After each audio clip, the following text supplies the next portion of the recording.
radio for the masses. Headline edition, July 8, 1947.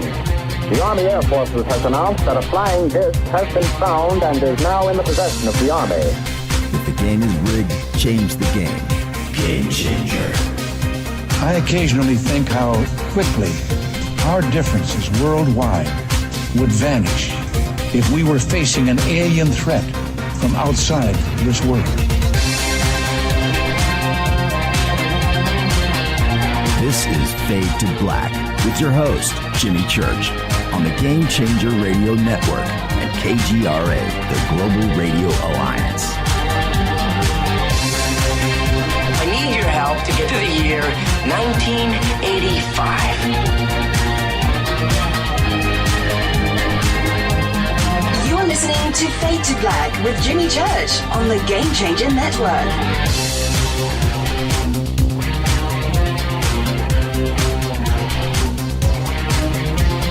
Good evening. Fade to Black. Bespoke radio for the masses. Yeah, it is. That's right. Today is Monday, August 27th. August 27th, 2018. And I would like to welcome everybody listening all around the world. 240 days into the new year, just 125 days left. We are live from a bunker somewhere in the middle of downtown Burbank, California. And I would like to welcome everybody listening all around the world, all across the United States. Hither and thither, to and fro, back and forth, up and down, east and west, north and south, far and near. This is Fade to Black for KJCR, the Game Changer Network, and KGRA, the Planets. I'm your host, Jimmy Church. What is cracking, everybody? How you doing? It's Monday. That's right, I'm in the chair. And as promised, tonight, our very special guest is Twitter. That's right, a full-on sandbox night tonight. It's all Twitter, all the time, all night long, right here on Fade to Black. And this is a show that we should have done a long, long time ago. You know, so much of what we do is right here on Twitter. And I love Twitter, and you hear me say it every single night. It doesn't matter if I'm here, if I'm over at Coast to Coast, I will constantly rave about Twitter, right? Twitter is live to my left. Well, it is. Well, here in the bunker, it's straight in front of me. It's, you see the bunker cam's here, and there's stuff going on here, and there's phones and notes over here, and here's Twitter. Twitter's here. So, and with all the screens that I have, you guys are watching me right now, with all the screens that I have that go around the studio, 1, 2, 3, 4, 5, 6, each one does a different function. Okay, so this is phone lines and Rita on this screen here on this monitor. This monitor is phone lines, too, and notes and things. And this screen here is basically email and Twitter. This is the feed, the network feed going out with a chat room on it. This one is the video, the video feed. So I'm actually looking at myself here with audio and video and fades and all of that. So that's on that screen. And that one back there, that is commercials and the breaks. Something in my throat. So that's what's going on. So Twitter is literally right here. And we should have done this a long time ago. The sandbox. And for all of you Fadernauts out there, you guys built the Twitterverse that we are in, which is called the sandbox. You guys named it the sandbox. In Twitter, you guys named yourself the Fadernauts. Do you remember that? That was so many years ago when we had that contest that night. But Twitter, it was built by you. And although I monitor it and we look at questions and we hang out throughout each live show, we've never done a Twitter night. And so many of you, hang out in Twitter and have your conversations going, and I can't pay attention to everything because it's going by so fast. So tonight, it's you. The guest is the Sandbox. The guest is Twitter. Hashtag F2B is where you want to go, and you can check out what actually goes on there each night. Okay. I may open up the phone lines a little bit later, too, as well. In a few short minutes, the one and only Ronnie McMullen is going to be here, and that'll help kick things off. Very cool. Ronnie McMullen's going to be here tomorrow night. Very special broadcast tomorrow night. Alan Green is here, another first-time guest. And Alan Green, his website is tobeornottobe.org. You can go and check it out. And we're going to discuss his decoding of Shakespeare, his work with that, his research. Amazing. His videos. What is going to be discussed tomorrow night is going to blow your mind. And I cannot wait for this. We have been putting this show together for months and months. But finally, it goes down tomorrow night. Alan Green. Get ready. Oh, man. I'm serious, too. You just wait. And Wednesday night, Eric Rains is back. I cannot wait. One of our favorite guests and friends, Eric Rains, will be with us on Wednesday night. And then Thursday night is another Fader Night with John Rappaport and his No More Fake Newsroom live, along with a very special guest, Jason Quitt, will be with us because we are going to announce the launch of a new website and a new film project, okay? All of that goes down on Thursday night. Of course, open lines all night long, and Jason Quitt's going to be here and help me man the phone. So we have an amazing week in front of us here on Fade to Black. And I just came off of Coast to Coast this weekend, too, as well on Saturday. And this Saturday, I will be back. Labor Day weekend, I'll be back over at Coast to Coast. This goes to show you. See, this is the deal over at Coast. You know, you've got George, right? You've got George Norrie. Of course, you have George Knapp, right? And then everybody else. And who has to work on Labor Day weekend? Everybody else gets, the weekend off. They go down and they go, okay, all right. We'll give everybody the weekend off. All right, that's it. Yeah, we'll have church. We'll have church host the show while everybody else gets to go and hang out with their family. That's the way it is. I recognize. All right, but I'll be over at Coast to Coast again this Saturday. And my guest is going to be Donnie Arcade. Yeah, I leaked that information. There you go. Okay. All right, email is jimmy@jimmychurchradio.com. You can go follow me right now at OnStellar. Send me a friend request, onstellar.com. Twitter is @jchurchradio. Facebook is still alive. YouTube, you know what to do. Go subscribe there. Email is jimmy@jimmychurchradio.com. Tonight, the Sandbox, as in every other night, hashtag F2B on Twitter, because our guest tonight is Twitter. Don't forget to subscribe to our podcast. Podcast banners over at jimmychurchradio.com, just $2 a month. Also, you can become a Fader Not in our membership section on the site. You can also get everything that you need right there. And don't forget about all of our sponsors. Coming up here in a few short minutes is Ronnie McMullen, Life Change Tea, and River Moon Coffee, Ancient Life Oil, Sacred Skulls, and, of course, New Mana Food Storage and Bearing Optics. Let's get this show cracking. Happy birthday to today, Vic Mignogna. That's right, Vic Mignogna. Today is 56 years old. Captain Kirk in Star Trek continues. On this day in history, OTD 1989. I'm sorry. It wasn't in 1989. 1883, actually. Krakatoa blows up. The most powerful volcanic eruption in recorded history occurs on Krakatoa, volcanic island west of Sumatra. Heard 3,000 miles away, the explosions threw 5 cubic miles of earth 50 miles into the air, creating 120-foot tsunamis and killing 36,000 people. Remember, that was an uninhabited island. There was nobody living on it when that volcano exploded. Fader fact, Salma Hayek. That's right, Salma Hayek, as a young teen, went to a church that was known for performing miracles.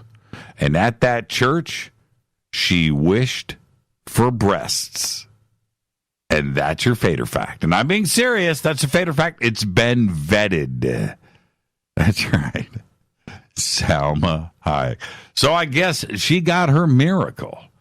But I'm bump. All right. Enough of that. Tonight, our special guest is Twitter. That's right. It's going to be a full-on sandbox night. You are my guest tonight. Okay? All of your questions answered. All of your comments will be commented on. I will keep up with everything. Okay? All right. Now, Ronnie McMullen from Life Change Tea is with us. Ronnie, good evening. How you doing, Jimmy? I'm doing great, man. You got that radio pipes, man. Radio pipes. I bring you on. It's so funny. I bring on a guest, bring you on, and and I'm comfortable because I know I can dominate. Not when you're on the show, man. You got them Ronnie McMullen pipes, my brother. Yeah, but you get the pipes, you know it. Oh man, I heard you were a singing legend. Yeah, I am. That's what I heard. Yeah, I am. It's legendary. I'll go with that. Now we've got a lot of stuff that I want to talk to you tonight about, but before we get there, have you ever wished for a miracle? Have I wished for a miracle? Yes, I have. Did it come true? Did you do it at church? Yes, I did. You did. And I don't have any breasts. Oh. You've got big feet though. No, my feet aren't bad. I just, you know what I always wish for? This is going to sound crazy, but I got to be me. I always thought it was kind of manly to have, pretty good hair on your arms. And I'm almost bald as a baby's butt. No, you're not. You got hair. A little bit, but it's like little twinkles, like where some of these guys have the big tan arms with, hair and right, I don't know. Right. It's stupid. It's the Popeye thing. You know what happened to me since we're talking? Okay, you know what happened to me? I had hairy legs all through high school, right? I got hair on my leg. I have zero hair on my chest. I got 2, right? Never had hair on my back, my chest, but I had hairy legs. About 5 years ago, Rita, I'm sitting out on the patio in shorts. She goes, "Your hair's gone." And I looked at it, I've got no hair on my legs. I mean, it's there, but it's not like it used to be, like, like hair. I know. It's weird, man. It's weird. Is that part of getting old? And wearing pants. Yeah. Well, I don't know. But I lost the hair on my legs. It's weird. I mean, I got peach fuzz. I mean, I got hair, but I used to have, gorilla hair, but it's gone. It's gone. I don't know what it is. And you don't have any answers. You're my MD. Ronnie, you're who I turn to. I'm not an MD, but I just tell you, you got to pound the sea veggies. If you want hair and nails, you pound the sea veggies. No, I don't want hair and nails. I'm good. I'm good with that. I'm good. I don't want any. Well, you asked me. Hair and nails. It's the sea veggies. You pound the sea veggies. I mean, I don't know how many women have said thank you for pressing me for the sea veggies because my hair's better, thicker, shinier, all that stuff. And then your nails, sometimes nails get weak and brittle, and so it strengthens your nails and grows them out. And what do you call it? What do I call what? Sea veggies. Do you have it? That's what they're called. Yeah, they're called sea vegetables. Oh, okay. At Get the Tea. Yeah, Get the Tea. You bet. Okay. We've had them for, good grief, 10 years, I think. 9 years. That's the one product I don't take of yours. Well, see, I can send you some. I'll send you some. No. I've got a full head of hair. Then you'll have hairy legs. And I know. I know. I don't. You know what my daughter said to me was this today? I would have to ask Rita. She says, it might have been yesterday, but she goes, I want to dye your goatee. I was like, what? No. Why, because it's getting a little gray? Yeah, I got a pretty good gray patch. You earned that. Yes, that's what I told Rita, her. Rita, listen up. No, he earned that. You got to let him roll. Rita was like, that'll be the last day you see me is the day that you dye your goatee. And how pretentious is that? If you're looking at some old dude and he's got a perfectly black goatee or brown, he's dyeing it. Yeah, he is. or I love these guys that dye their hair. And I'm not trying to pick on anybody that dyes your hair, but I just think, man, you earned the gray. Mm-hmm. It shows your wisdom. Go for it. Yeah. I still, I don't have any gray hair yet. No, it's not true. You have a few. My hair is natural. And so if you look really close, I've got long, I've got some individual grays. I saw him. Oh, you saw? Yeah, I saw him. Okay. But I was proud that you didn't dye your hair. No. So I was like, dude, you're looking good. Yeah, I'm lucky. I've been blessed with a full head of hair. So, yeah. Well, Ronnie, you've been running one of the great companies out there, and I'll flash this up for the cameras right now. This is live in the studio on my desk. There's my Ancient Life oil. There is my moringa. I'm holding it up to the cameras. There is my pine bark, and this is what's really funny. And here is some olive leaf extract. And my vitamin C, which I have to take every single day too as well. And then I've got my backup brand new bottles for when everything runs out. So I've got some more here. And this is what I do every single day. And I want to thank you for that. The taste, you need to get past the taste of things, right? If it doesn't taste good, you're never going to take it. And I prefer the drops. And all of these just taste so good. And this is what I take every single day. So thank you for everything that you do. But the super tea, which I drink every day, you're always improving and coming out with new products. And tonight you're going to introduce to the world a new super tea. What have you got? Well, this tea is called Takedown Tea. And I really like the design on the front. Not that that's anything, but for those that have glucose issues and you want to keep it maintained and supported because you need to make sure your blood sugars are in the right realm, this is a beautiful product. I worked long and hard on it. I myself have blood sugar problems, and this did a great deal for me. I'm being very careful with my words here. So I would just tell you to try it. It's the same price as the super tea. And it just came out Friday. It's already going crazy. So I'm really excited about that. And in the next couple of days, we'll have another product called Minerals Plus, which I'm really excited with and should be taken with the Takedown Tea. Make sure you drink a lot of water with the Takedown Tea because it can dehydrate you just a little bit, but it will do some great things for your body. But the Minerals Plus is really a wonderful thing coming out too. And then, of course, we have peppermint tea. The super tea is coming out in peppermint, which has a picture of the race car I sponsor on the front, which is doing great air, catching some great air. So I'm really excited. The Minerals Plus is really wonderful because it's got vitamin E, vitamin D3, it's got potassium, it's got magnesium, it's got total calcium in it, and 70 trace minerals in it. So I'm very, very excited about that, and that should be taken with the Takedown Tea and the Super Tea for that matter. When I hear you list vitamins and minerals like that, is it possible to take too much? That's a great question. And I've wondered that, and I've always I wanted a true answer. So I saw a nutritionist 2 weeks ago, and she tested my products, which I wanted her to because I don't ever want to sell a product that's no good. And she tested my products, and they all tested strong. They all tested good. And she put them all together, and of course with my body. And yeah, I could take 30 products at one time. And I was kind of amazed. I thought, well, shouldn't you take this a little bit here, a little bit there? she's like, you can take it all at one time if you're a real pill eater. And I said, well, I don't have a problem taking pills. And I said, but it seems that that's a lot. And she's like, well, your body needs stuff because our food supply is depleted. So, as long as you're getting good stuff, which, my stuff's organic and non-GMO, you're going to be good to go. And I'm watching my body change. I would tell everybody out there, get a nutritionist. Most incredible thing, most smartest thing I ever done. Because just seeing her after a week, my energy levels went way up just by changing some diet things, and not like craziness, but just you need this, you need that. Your body doesn't like this. I knew exactly what I was allergic to or what I have a food sensitivity to by taking tests with her. I said, how accurate is this? 95%. Okay, that's good enough for me. So it's been really good. And of course, all my stuff tested good. So that was very, very exciting.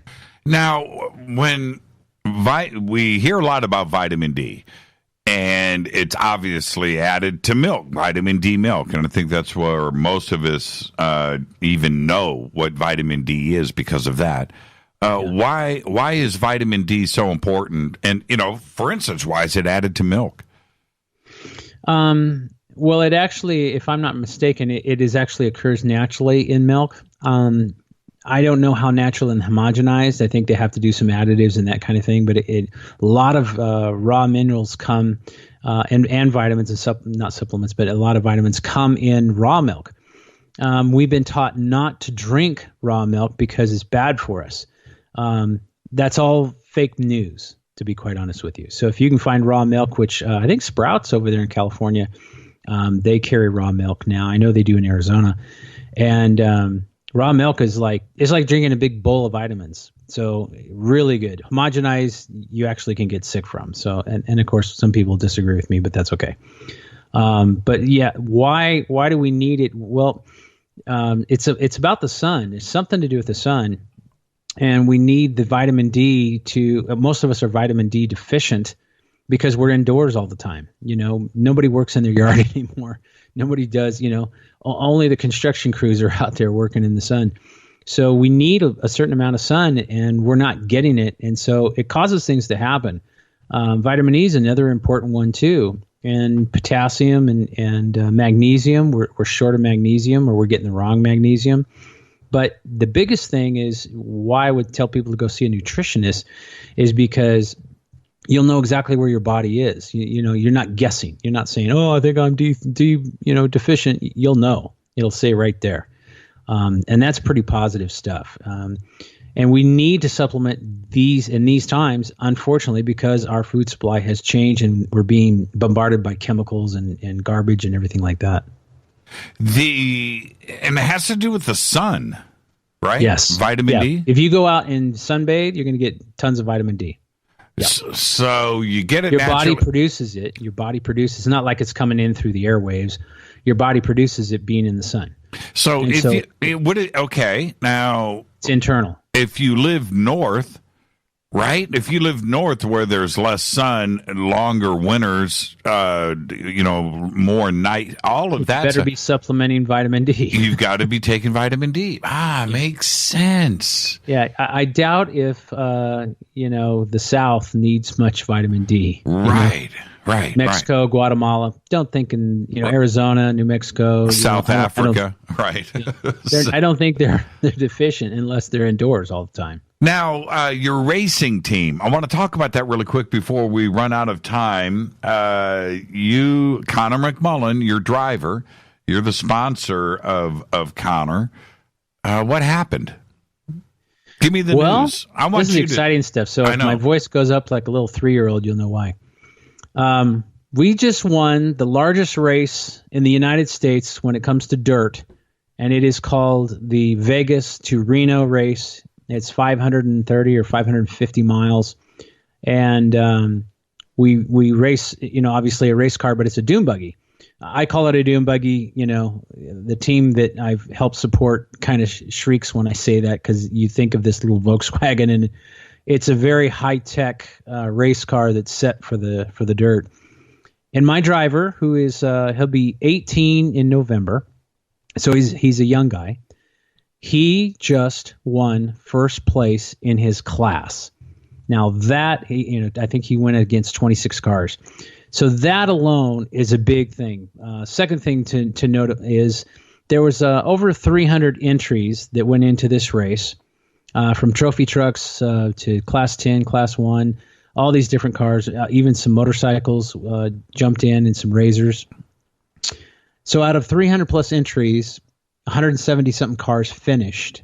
Out of 170-something cars finishing, Connor finished like 26th, 25th, something like that. Overall. That's insane. Overall. And he's not even 18 yet. Does he have a driver's license? That's yeah, crazy. He does. This kid is fast. Now, his dad built the car, and that's what he does for a living is build race cars. And his dad built the car. But you have to know this. What's really cool about his class, especially Class 10, is all the cars are pretty much the same. They're buttoned up. It's called a sealed engine. And so they have a 4-cylinder Chevrolet engine. And, they put out, I think it's 183, 187 horsepower. So basically all the cars in his class have the same engine, which means, okay, depending on how fast you are, it's really based on your driving skill. Right. It's not based on your car being, big V8 versus a little 4-cylinder. It's not like that. So he won 20-something cars. And here's another big thing. So this is a 530, 550-mile race. We left at about 11:25, something like that. And we ended the race about 9:30 at night. There was 14 pit stops. And these aren't pit stops where you get out and have donuts and coffee. These are pit stops where you roll in, you fuel up, they change tires, and you're on your way. Our average pit stop was 3 minutes. That's incredible. So that's changing tires, fueling the car, wiping their goggles, and getting on the road. But so all these hours and 500-something miles, usually they'll have 2 drivers. They'll have one driver go at least half the race or sometimes 2/3. They'll switch drivers, which that's totally fine, and they'll finish the race. Connor did the whole race by himself. I mean, obviously he had another person that basically runs the GPS system.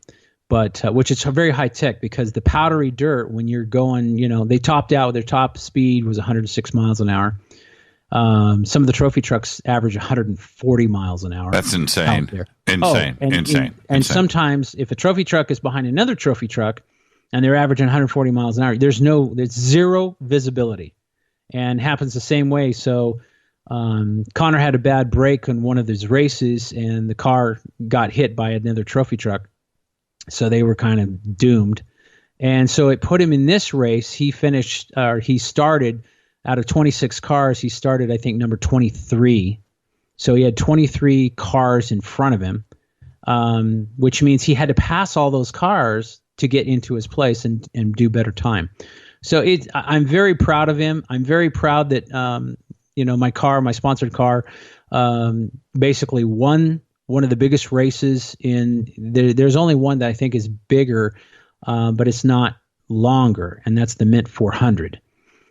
So that one's coming up too. And I think this year, the Mint 400, I think he placed second or third, or maybe he placed first in that one. I can't remember. So he's definitely up for Rookie of the Year. And you can see our stuff on our website. We're putting up some Connor stuff and some the Get the T car. And we'll have some racing footage and all that kind of stuff. So we're just I'm so proud of the team, proud of Kevin as the builder and raising his son to be a good man, a very humble man. And I have to share this. This is just so cool. I got a minute maybe here, but so the race is over. We get the car put up on the trailer. We're getting ready to go over to the hotel. Everybody's whooped. I mean, we've been up since 7 o'clock, 6 o'clock in the morning, and it's like 10, 11 o'clock at night. And Connor's just wasted. So he sits in the back of the trailer. And I said, man, you did good. I'm telling him how proud I am, blah, blah, blah. And he goes, you know what I would like right now? Now, no one is around. There's no cameras. There's no nothing. He goes, you know what I would like right now? I said, what, man? You raced hours and hours. I'll get it for you. You think my dad's got any of the tea left? Because that sounds so good. I'm craving it. Did not. I swear to God. Did he really? Wow. Yep. Wow. And you know what? That was like my proud moment, because his dad drinks I think his dad drinks like a half gallon a day.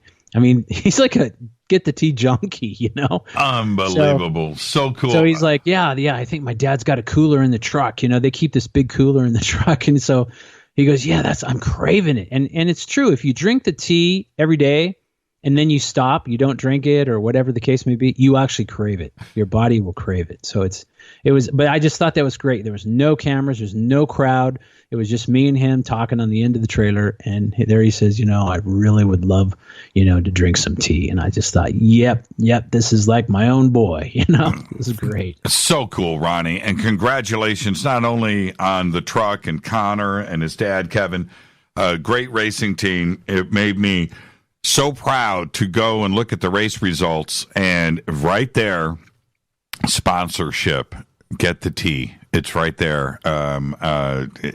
Looking at the race results, I just couldn't believe my eyes. And he was right there at the top. Incredible. Thank you so much, Ronnie, for everything. And the new tea is called Takedown Tea.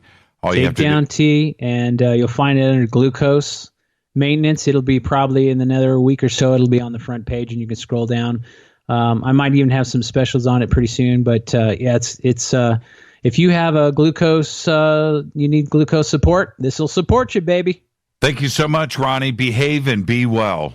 All right. Thanks, Jimmy. Thank you, Ronnie McMullen, Life Change Tea. And, man, so cool to have Connor McMullen. No relation to Ronnie. I know what you're thinking.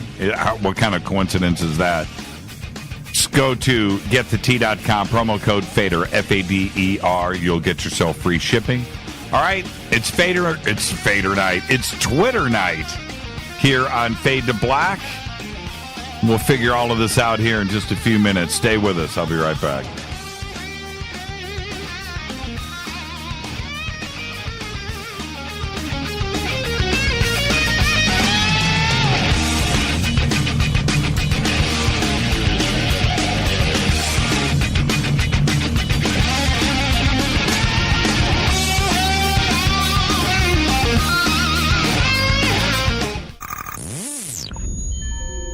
You're listening to Jimmy Church, Fade to Black. Fade to Black will now pause for alien identification. The station that talks the net. KGRA Radio. When you take the beans from Central America with dashes of Indonesian and African mixed in and then roasted to the dark side of Fade to Black, you create the ultimate brew of fringe. Introducing the Fade to Black blend from River Moon Coffee. Yes, River Moon's darkest customized roast was created for the love of Fade to Black. The alchemy of masterful roasting and smoking the beans is in every sip of this full-bodied, dark Java. I need my coffee dark, deep, with distinct bittersweet chocolate highlights, just like the bunker. Leaning further into the darkness of the roast is Fade to Black blend from River Moon Coffee. Just click on the banner at jimmychurchradio.com and use the promo code F2BBLEND for 15% off of your order today. Go Beckley Teppy. What can I say about the most popular tea on the internet? And what do customers say about Life Change Tea at getthetea.com? A lot. But by federal law, we at getthetea.com cannot make claims to how this product can enhance your health. We cannot even post our testimonies without being in compliance. So how do we get past the hump? Try our products at getthetea.com and see for yourself. You can send us a testimony, but we just can't post it. Bummer. Our products are GMO-free and organic. We pride ourselves in being the best we can be, and we urge you to take charge of your health. We're 11 years strong, and many of our customers have shared their successes with friends and family. Protect your colon. Log on to getthetea.com. That's getthetea.com. Getthetea.com. Getthetea.com. 9 out of 10 geneticists agree. Fade to Black is not your father's radio show on the Game Changer Radio Network and KGRA, the planet. Win big with KGRA this summer. Tickets and hotel accommodations to the biggest conferences, autographed books and DVDs, chances to win all-inclusive conference cruises, and private dinners with your favorite KGRA hosts. Click the contest tab at kgraradio.com for your chance to win big this summer. Your contact for the best alternative talk radio on the planet. kgraradio.com. Hi, this is Rob Reiner from Anvil, and you're listening to JimmyChurchRadio.com. What's up? I'm Chris. What up? This is Kyle Massey, and you're listening to Jimmy Church Radio.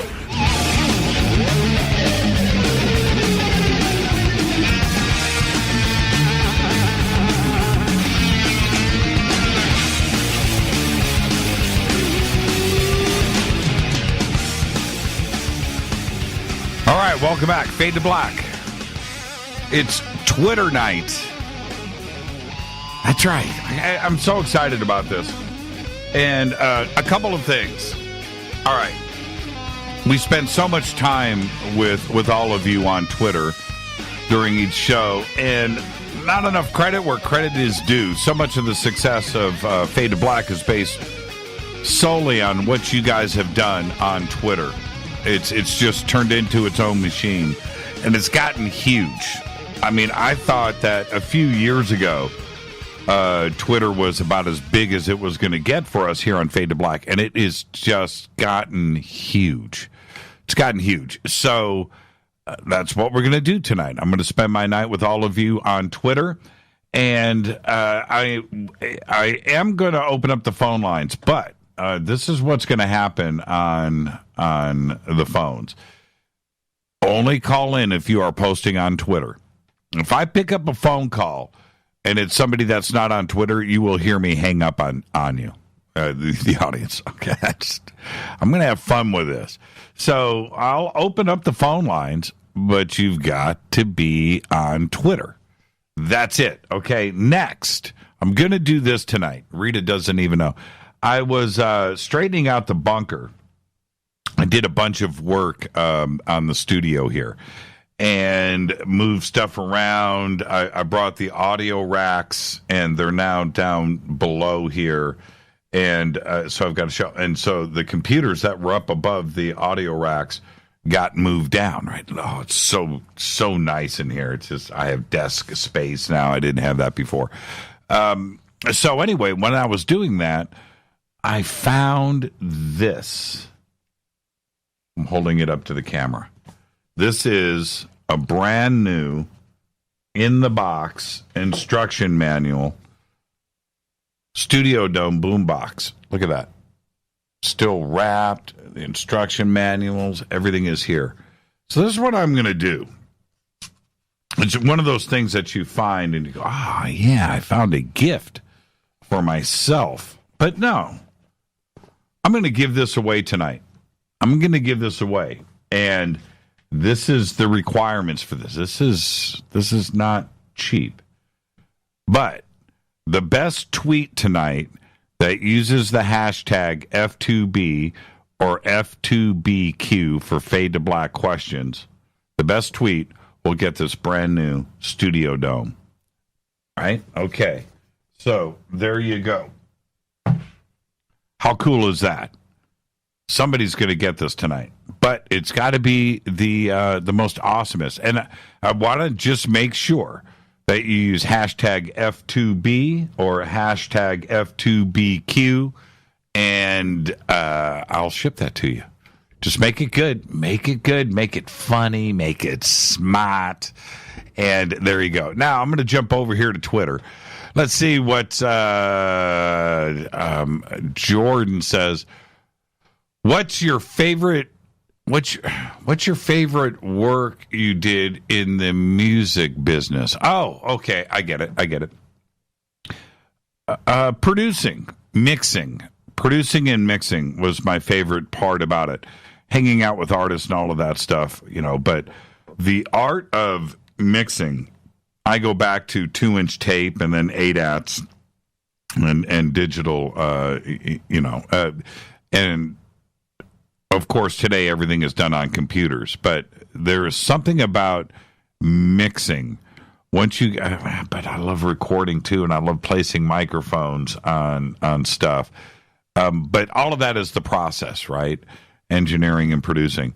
But when you get everything recorded, everything is overdubbed, everything is ready to go, it's getting to the mix stage. And mixing was always my favorite part when I could get down to it. And I would usually mix by myself. I would very rarely mix with a band there because they would always mess stuff up. So normally what I would do is if I did mix with the band, after they left, I would mix by myself without them. And then when they would come back the next day and I played the mixes for them, they would think that it was the mixes that they were listening to the day before when I was with them in the room. Yeah, it's my little trick. But yeah, mixing. Mixing was my favorite thing. That was actually my favorite part of it. What became of the Tascam Winners radio shows? We had 3 winners. We announced them, and that's a really good point. One of them, we announced the winners. I got, I'll have to go back and actually look.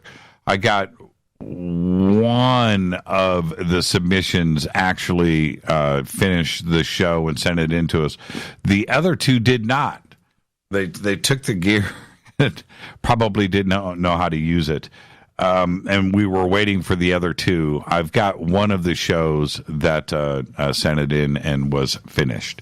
So there you go. But we announced the winners here. There you go. Okay. Let's see. Alan Wenner. Jimmy, what's your favorite NFL team? Fader 1 and Fader 2 want to know. The Indianapolis Colts. There you go. Sports question. The Indianapolis Colts. What is Fader 1 and Fader 2's team? I would like to know that.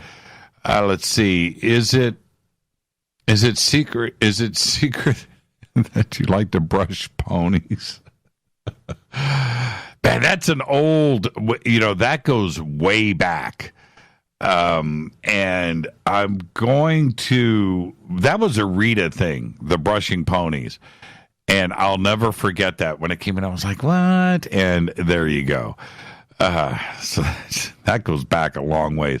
I don't think we'll ever stop running that commercial. Starting next week on the 1st, we've got a bunch of new commercials that are now in rotation, and we've got a bunch of new drops that we're doing. So there's going to be a big revamp that happens next week after the 1st. So one thing that's not going to get dropped, though, the ponies. They will always be there. Jimmy, Story Musgrave, whatever happened to the Fade to Black show that you planned? Is it still in the works? Story, that was a few years ago. And Story was going to be at Contact in the Desert. And we had scheduled a show with Story and went back and forth, and everything was set up and planned and booked. And it came down to the day of the show, and Story was a no-show. And he had told us there was a mix-up in the scheduling, and he couldn't do the show that night. And I just let it go. We book so far in advance that, and then if my memory is correct on this, Contact in the Desert kind of came and went.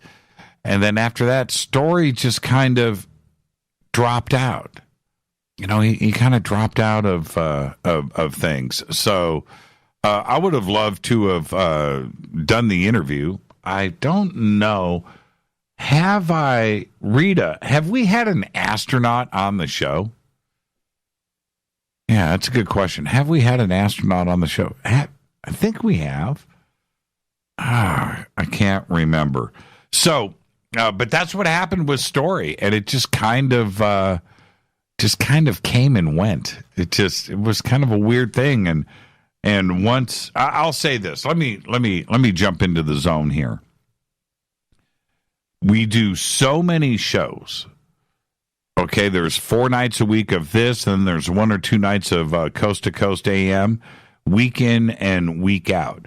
That it's once we blow past an opportunity, right? Once we get past it, we have moved on, and the next thing you know, the past is not only so far in the past, but it gets forgotten about. We're always focused on the next show and the next thing, and working on that. And Story just got lost in the mix, and it's, I'm bummed out that I didn't get to interview Story, but it was also an opportunity for Story to be on this program and to talk about the space shuttle and the Hubble telescope, of course, and all of that. And it's really unfortunate, but that's how it happens here. It's not only with Story, but it happens all over the place where I will be, and Rita, and others pursuing the particular show, and things get booked, and the next thing you know, it's a month later, and somebody that we had planned on booking didn't get booked, and then it just never happens. We'll pick up the ball. It'll be a year later sometimes. Oh, man, would you like to be a guest on the show? Yeah, we were talking about it a year ago. I know. But that's how it happens here. It just blows past you, and the next thing you know, it gets lost. It gets lost in the mix. Jimmy, would you ever jam on the air? Do you still play or practice guitar? Where can I hear your playing? Well, where can you hear the playing? The playing is in some of the commercials. Yeah, I could hold on for a second. I could play a track right now. Let me see here. Hold on. Let me see if I've got I'm looking. I'll prep. I thought I had. Okay. I'll grab some stuff during a commercial break, and I'll see what I can do about that. And I'll play some. I can play a track tonight. So in some of the commercials, my guitar playing is there. I'm not set up right now to just pull down a guitar and start playing. But maybe one day I'll play live on the air. I was almost in the mood to do it right now, but we'll see about that. Let's see what else we got here. Jimmy, this is from Sabrina. I'm reading all of this stuff live on the air, by the way. I don't know what I'm reading in advance. Jimmy, would you share a dark night of the soul moment where all hope seemed lost and you found your way through it to see the light, and how it was a benefit to you on the other side? I'm not sure if I understand this. Something that everyone could relate to, no matter what walk of life they came from. To share a dark night of the soul, a dark night. Okay, I got to think about that one a little bit. I'm not too sure. I think I understand where that is coming from. Let me see. Would you share a dark night of the soul moment where all hope seemed lost and you found your way through it to see the light? Okay, I've got play. Come on, Jimmy, play the SRV for us. Man, I got to plug in. See, this is the thing.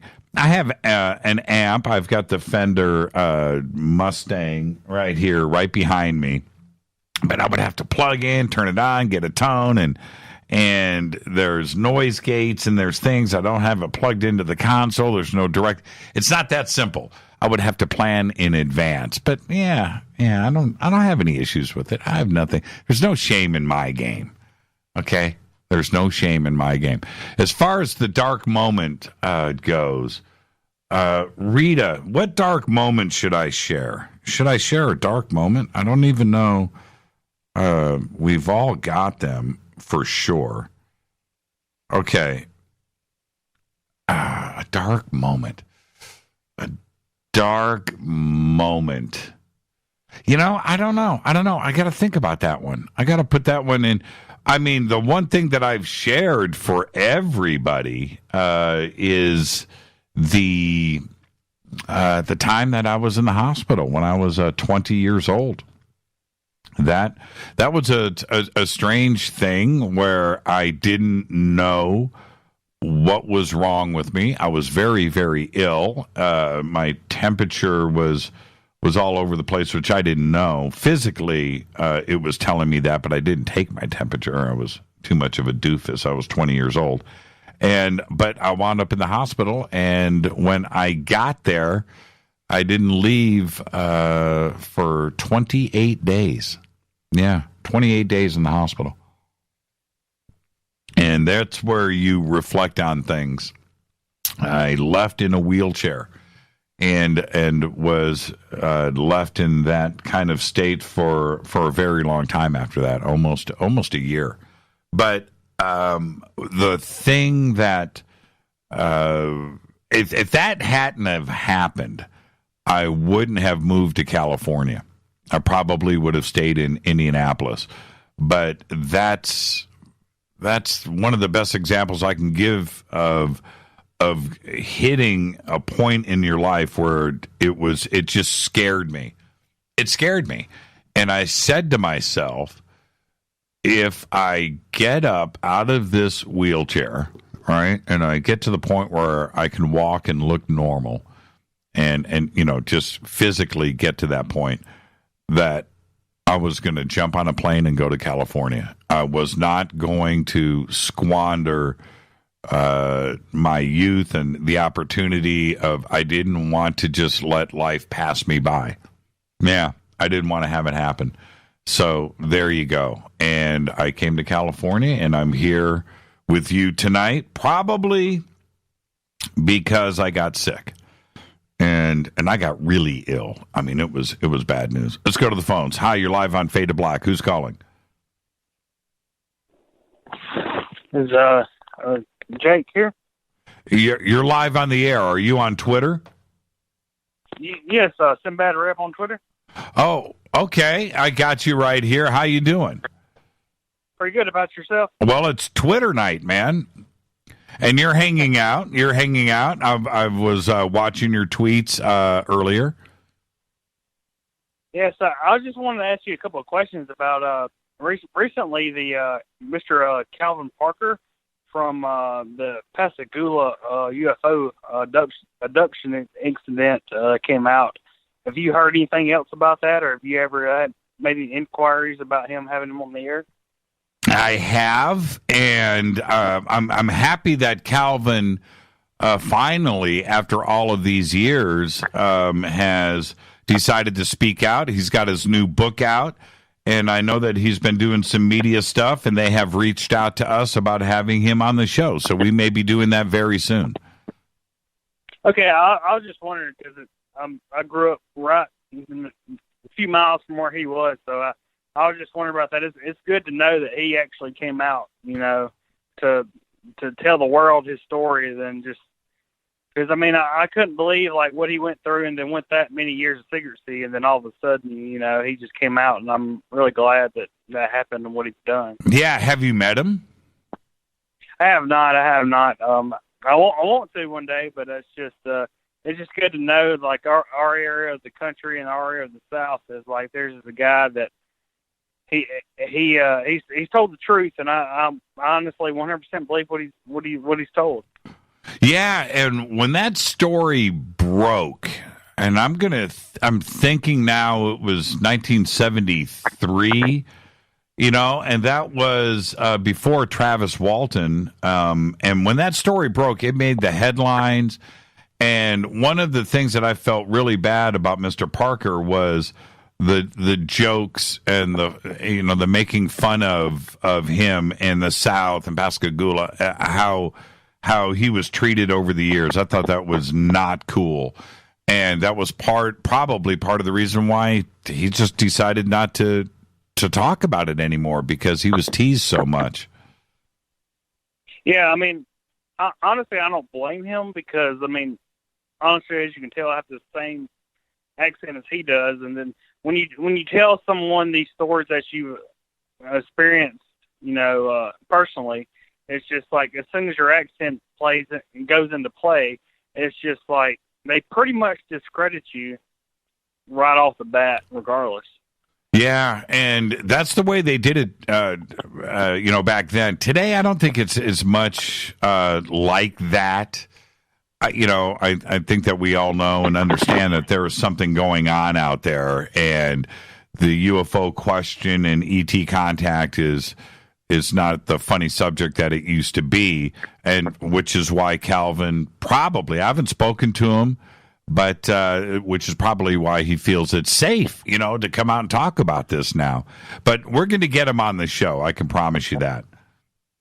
Okay. I was just wondering if he was, and it was just good to know that a fellow Southerner actually came out about his experience and that. And I mean, of course, I never had a abduction experience. I had a bunch of other experiences, but I was just wondering, and then it's good to know that he finally came out and just got all this stuff off his chest.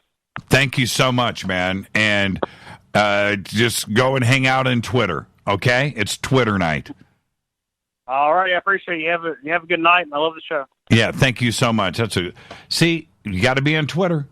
I dare somebody to call up and say they're not on Twitter. This is Twitter night on Fade to Black. So much of what we have done and succeeded in is because of all of you on Twitter. I need to take a quick break right here, but I'm reading Truth Seeker just posted, have you ever seen the Jerusalem UFO, and do you think it's real? Wait till you hear my answer on that. Rich wants to know, tell us a secret. We're all friends. We'll get to that one, too, as well. And Calling All Hippies just said, hello, can you see me on Twitter? Yes, I can. See, it's Twitter night. Cassandra, man, Twitter is just blazing. Do you think the crystal skulls are real? Or spiritual or alien devices or just a hoax? I've got my crystal skulls right here. There is Jose right there. There's Jose. Boom. I've got a bunch of other ones right here. Do I think they're real? Of course I think they're real. I'm holding it right here in my hand. We'll talk about that too as well. This is Fade to Black. I'm your host, Jimmy Church. It is Twitter night right here on Fade to Black. All of your questions answered. I will comment on your comments. Post some pictures, do your thing. I'll keep the phone lines open only if you are on Twitter. It's going to be a great night. Hashtag F2B is the sandbox. Of course, you can follow me at J Church Radio. It's Fade to Black, bespoke radio for the masses on the Game Changer Network and KGRA, The Planet. I'll be right back.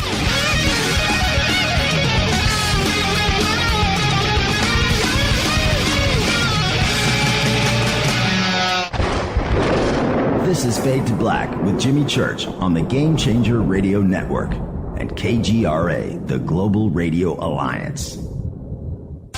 This is KGRA Digital Broadcasting Station, Salt Lake City, Utah, Van Buren, Arkansas. Does your basement or crawl space have a damp, musty smell? Well, watch out! That's a sign of too much moisture and not enough ventilation. And that can mean increased mold growth and the buildup of harmful toxins and gases. Don't bother with a dehumidifier. It just circulates the same unhealthy air. Now there's a better way to remove these dangers and odors. It's with the computerized Wave Moisture Control Unit that reduces moisture and expels pollutants. We replaced our old dehumidifier with the Wave unit, and in only 3 weeks, our basement is dry and the musty smell is gone. Wave units require no maintenance, no buckets of water or filters, and costs only pennies a day to run. Breathe better, live healthier with an affordable, no-maintenance Wave unit. Call 888-717-WAVE, 888-717-WAVE, or visit dryhealthyhome.com. Dryhealthyhome.com. Ride the wave. Wave Home Solutions for a healthy, comfortable home. Hello, I'm Katie and you're listening to my main man, Jimmy Church, on jimmychurchradio.com. Hi, this is Ray Hobbs here, repping the planet, and you're listening to my good friend, Jimmy Church, Fade to Black, on the Game Changer Network and the KGRA Digital Broadcast Station. This is Toby Kebbell. You're listening to jimmychurchradio.com. Don't hurt me, Jimmy. I'm only little. Hey, I'm Adrian Grenier, and this is Ari Gold. We're the Honey Brothers. Yes. We're of the Honey Brothers. Hey, I'm Adrian Grenier, and I'm Ari Gold. We're the Honey Brothers, and you're listening to Jimmy Church. The Revolution. This is Micah Hanks of the Gralien Report, and you're listening to Jimmy Church on Fade to Black, across the globe on the Game Changer Radio Network and the one and only KGRA Radio, The Planet.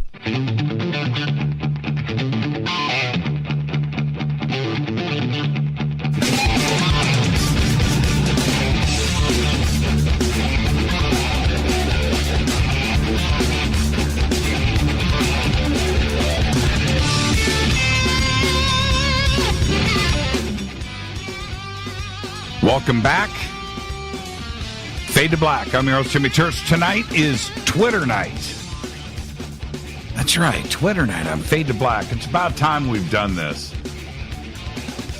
So, the phone lines are open. If you are on Twitter right now, I'll take your phone call. If not, you're going to get hung up on. I haven't hung up on any. I've only hung up on, I think, one person in 5 years. One. The famous Dino night. Dino disappeared. Anybody ever heard from Dino? It's been, 3-4 years? I don't know. Man, that seems like forever ago. But anyway, if you're not on Twitter, I catch you. Going to get hung up on anyway. All right, so it's Twitter night. Hashtag F2B is what you want to use. And hashtag F2BQ is questions, but you can use both for that. And the best tweet of the night, I've got it right here. A brand new Studio Dome boom box. In the box, cables, instructions, everything right there. Found this in the bunker. I was like, wow, okay, I'll give that away. It's just going to just sit here in the bunker, and somebody needs to put this to use. So, hashtag F2B has to be in your tweet. Hashtag, yeah, I know, Dino, right? Hashtag F2BQ. All right, now right before the break, so we'll keep this going, was the question. Let me see who posted it. Let's see. I think it was Truth Seeker. Truth Seeker wanted to know about the Jerusalem UFOs. Man, okay, I'm already getting lost in Twitter here. Okay, yeah, 7 minutes ago, right here, Truth Seeker. Have you ever seen the Jerusalem UFO, and did you think it's real? Okay, let's go back in time here. When that video originally got posted, I was listening to Coast AM with Art Bell, and Art talked about this amazing Jerusalem UFO video. So I immediately went and chased it down and watched it. And it was probably on my cell phone, and then I watched it on a computer. But I was blown away, just like everybody was. And listening to Art's reaction to it at the time, I can't remember word for word what Art had said, but that it was, pretty incredible. So I go and I watch the video, and I went, okay, So I watched the video, and then there was 2 or 3, maybe 4 videos that all surfaced from different points of view around Jerusalem of this ball that had come down above was it the Dome of the Rock? Yeah. Came down, stayed there for a second, and then shot off really quick. And as I was then something curious clicked off in my mind, which was, I don't see the area being lit up. All right? There was something funky going on. And if there was this bright ball that was above the dome, wouldn't the rest of Jerusalem be illuminated, especially the dome? And it wasn't. And I looked at all the other videos, and it got curiouser and curiouser for me. And I was looking at the other videos, and they weren't quite the same, but they were supposed to have been shot at the exact same time. So as I started to put this together, probably that week or the week after. Well, it got debunked, but I believe, now we're going back, that's probably 2010, 2009, when that surfaced. I don't know exactly. I'm not doing that kind of research right now. But I believe that the people that put the videos together came out and admitted to it, that it was just something that was put together. It blew up the internet back then. And if you go back and check out the history of it, I think you'll find out who actually put the videos together. I think all of that information is out there. And yeah, it was too good to be true.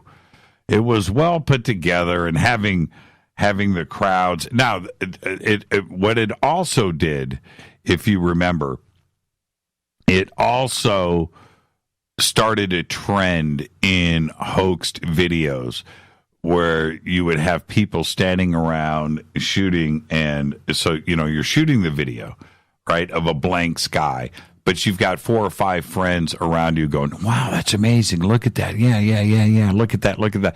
So you have all of that in the video, and then you go and you add the object later into the video. And you see that so often these days that I think it all started with the original Jerusalem UFO. All right, next. Jimmy, I know that you let everyone, this is from Gonza Metal. I know that you let everyone speak and that you listen to everybody, but without naming names. Have you ever interviewed somebody you don't believe or don't trust? Someone you think is talking BS, excluding flat earthers, of course. That might be the tweet of the night right there. Well done. I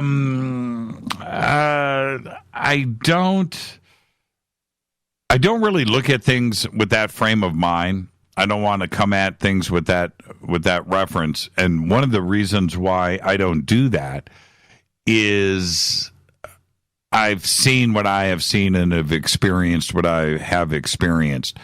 So when somebody is telling me about their own experience, I leave it up to the audience to look at things like that in that way.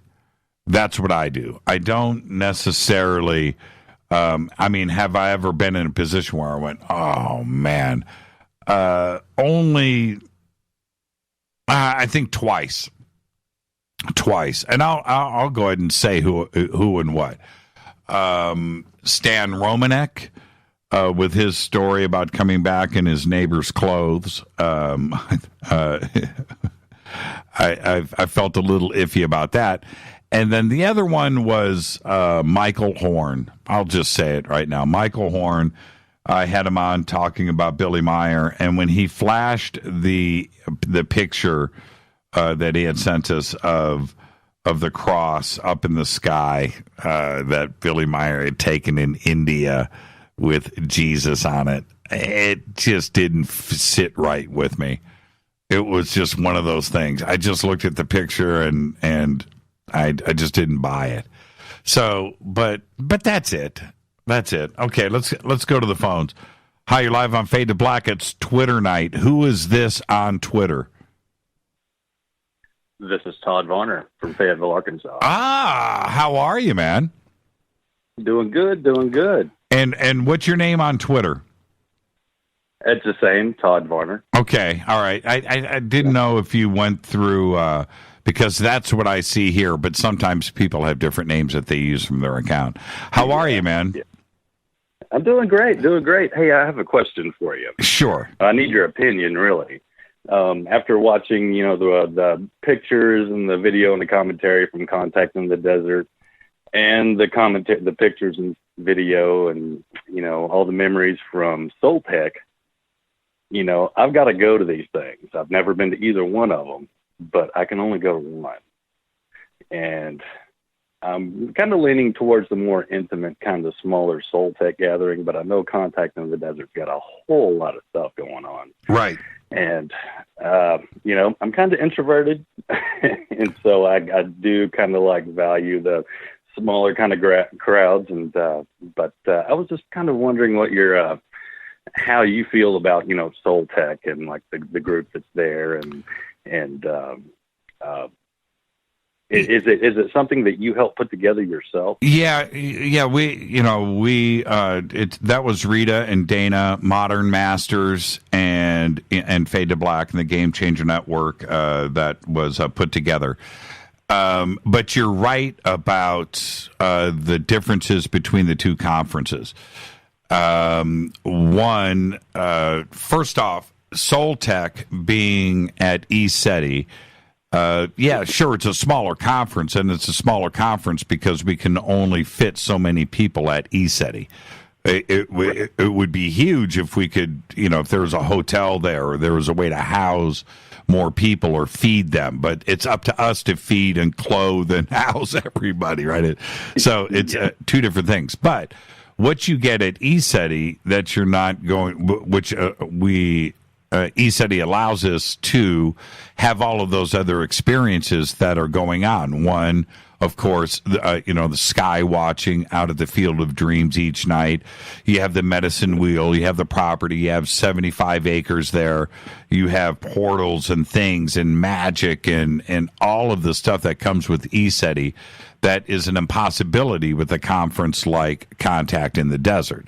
So, and the other thing is you're going to have 200 people around you that, by and large, you know from Twitter, from Fade to Black, their names and who they are, and you probably even recognize them. So it's one big, it's a friend thing that's going on. It's a group of friends. Contact in the Desert, on the other hand, is huge, right? That's an event where you have 3,000, 4,000, 5,000 people. You have 40, 50, 60 speakers. You have all the restaurants and the hotels and large rooms with just going into one. If you're an introvert and you're going into a room that seats 1,500 people, it's overwhelming. It's a rock concert. So it's two different things. And the part about Contact is, so many of the big names and everybody is there all at one place, and you can walk around and see Wilcock or Tsoukalos or Eric Von Daniken. One of the really cool things about Contact in the Desert last year for me was each night out at the pool, there's Eric Von Daniken and Giorgio sitting there with a group of people, just sitting there holding court and hanging out. And that's going on one side of the pool. On the other side of the pool is Linda Moulton Howe with a group of people sitting there, and there's a group of Fadernauts, sitting there and that's a pretty amazing thing to go through.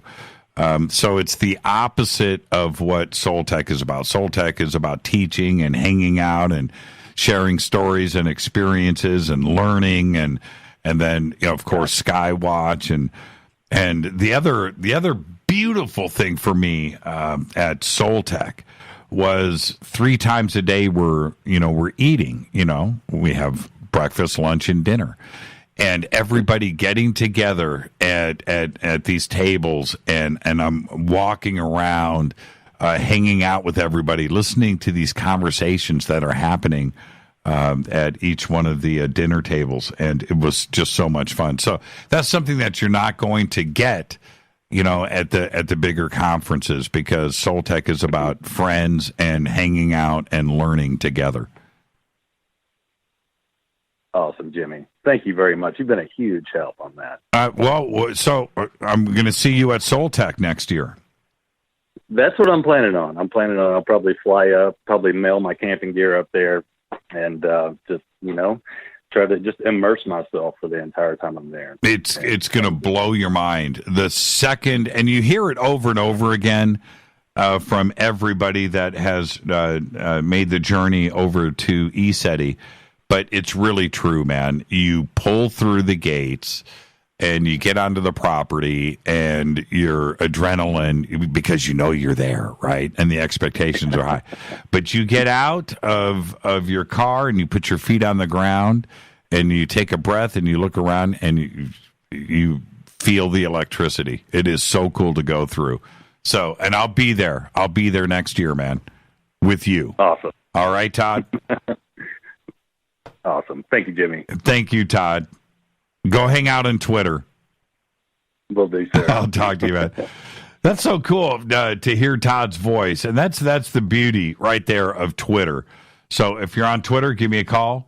And all the phone lines are open. And there you go. Okay. All right. I'm not going to give out the phone numbers. You guys know what they are. Let's see. What is next here? Rich says, tell us a secret. We're all friends. Man, a secret? A secret is a secret, okay? And you know what? There you go. A secret is a secret. You're not supposed to tell secrets. I will always... I mean, and if you tell a secret, even if it's your own secret, then the circle of trust is broken, right? Even with yourself. You can't tell a secret. Nah, can't do it. I can't do it. I just can't do it. What's a secret? A secret is this. On the Jackson guitar, I string it with 9s. On the Strats, like that one, the SRV, 11s. So there you go. Anything with a whammy bar, anything with a Floyd Rose gets 9s because that's the shredders. And then all of my Strats are with 11s. There's a secret. That's as far as I'm going to go with that.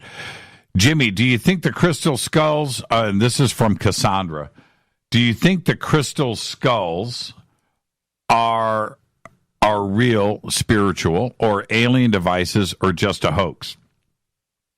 Well, if you have a real crystal skull, now you're talking about some of the giant skulls too as well. Those are powerful, powerful, powerful objects, very powerful. And Jose, and this is something that, and Jose has changed colors on me too as well. Sometimes he's perfectly clear, and then other nights he's got like a gold thing to him. It's like gold on the inside. I don't know how to explain it. Tan's the wrong word, but it looks metallic. He looks metallic. Jose, okay, so let me explain. I'm going to make this very clear and very blunt. Jose was unnamed, and he's sitting in front of me on a table. We're having a little crystal skull ceremony gathering. And I picked him up and I held him in my hand. And he said, "My name is Jose." As crystal clear as day, right into my head. My name is Jose. And I'm like, what? Did he just talk to me? Right? I'm not saying anything, man. I was just stunned. And there you go. So, yeah, they're real. You know, we've got this guy here, too, as well. Check him out. Is he cool or what? Look at that. And then he's medium sized, but then I got my little mini, too, as well. Check out that little cruiser. Unnamed, but this guy has a brain on the inside of him. Look at that. It's just perfect. I don't know if you can see it. Can you see inside there? Look at that. It's a perfect brain on the inside of that guy. It's unreal. He's unnamed. Maybe one night I'll ask him what his name is. Let's go back to the phones. Hi, you're live on Fade to Black. Who's calling? Hi, Jimmy. It's Scooby. It's who? Scooby. Skibby. What's your name on Twitter, Skibby? Actually, I called because I actually am not on Twitter. You heard what was going to happen if somebody called in and wasn't on Twitter. I'm not on Twitter, but I did see you at Disclosure Fest this year, and I had a really great time. So I wanted to thank you for that. Okay, all right. I'll give you a pass card, but you got to go get on Twitter. What you should do is go and get on Twitter right now and go, "This is Skibby, and I was just down with Jimmy, and I got a Twitter account. Hello, everybody." I get you and Jordan and Emery and David and Corey. What do I need a Twitter for? Twitter's fun. Twitter's fun. Yeah, I don't have time. I'm school and work and it's okay. Okay. I'll listen to you guys. Okay. So what's on your mind tonight? Actually, that the guy just mentioned about Calvin. I was just listening to Coast last night just for a few minutes, and I just heard Calvin's story, and I'd never heard that story before. I thought that was pretty amazing. So I thought that was kind of interesting because I just happened to turn on the radio, a little bit of Coast to Coast for about 15 minutes, and I'd never heard that story. So was Calvin on Coast to Coast last night? I thought that was Calvin because older gentleman, Mississippi drawl, very sweet. Right. And very kind of wouldn't give a lot of information up front, like he was telling a story slowly. So I thought that was Calvin himself, but it was literally last night on Coast to Coast. I haven't checked the website. I got to check the website to see if that was him, but I thought that was him because he said he hadn't told the story ever. Yeah, I missed it. He wrote a book. Yeah, I missed it. Wow. Okay. Yeah, I missed it last night. I forget what we did. Wait. Yeah, today's Monday. That was Sunday night. Oh, we were watching movies last night. Okay, so yeah, I totally missed it. So he was on with George Knapp, I assume. Right. It wasn't Nori like I was used to hearing else, and it was George Knapp, and I'm like, who's this guy with this sweet drawl? And kept listening, and it was Calvin. I'm like, I kept listening. It was an interesting story. So yeah. Somebody just tweeted Calvin was on with Knapp last night. That's from Billy. So yeah, okay. I missed it. I would have listened if I would have known. He does record it on his website, I believe. No, I don't want to. I'm actually glad I missed it because when we get Calvin on here, then I won't be tainted. Yes. Right. So there you go. Yeah, I might. I've considered getting Twitter. I don't know if I've got time for Twitter because I don't really have time to look at my phone a lot. But well, what's great with Twitter? See, we have the Fadernauts have figured out their own way to use Twitter, so it's not what everybody else uses Twitter for. The second thing is we're talking about a large, I don't even know what the number is, but it's a large amount of people, and they're all family. They're all Fadernauts. So if you go and you start hanging out and use, hashtag F2B, you're going to interact with all of friends, night after night. It's a lot of fun, and the conversations that go on there are pretty amazing. So you really should go get a Twitter account, use the hashtag F2B, and then you'll see what's going on. I'll have to see if my Scooby name is available. Yeah. Make it available. All right, cool. Well, thank you guys, and I'm enjoying the show. Yeah, thank you, Skibby. And first-time caller. I love it. Thank you so much. Take care. I gave her a pass card. I had to. She said Disclosure Fest, so that just let me know that it's all good. Okay, let's see. Yeah, Calvin was on last night. I'm looking at that. Let's see. I'm just scrolling through. Going back. Let's see. You should never smoke in your pajamas. Dino is still around. Really? Okay. All right.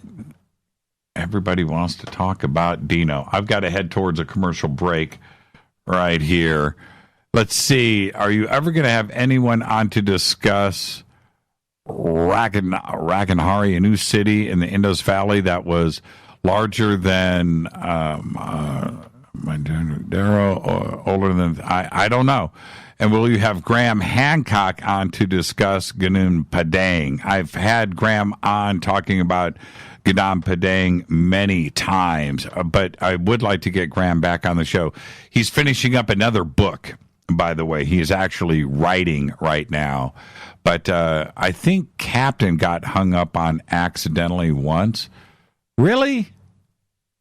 Oh, I think I do. I do remember that.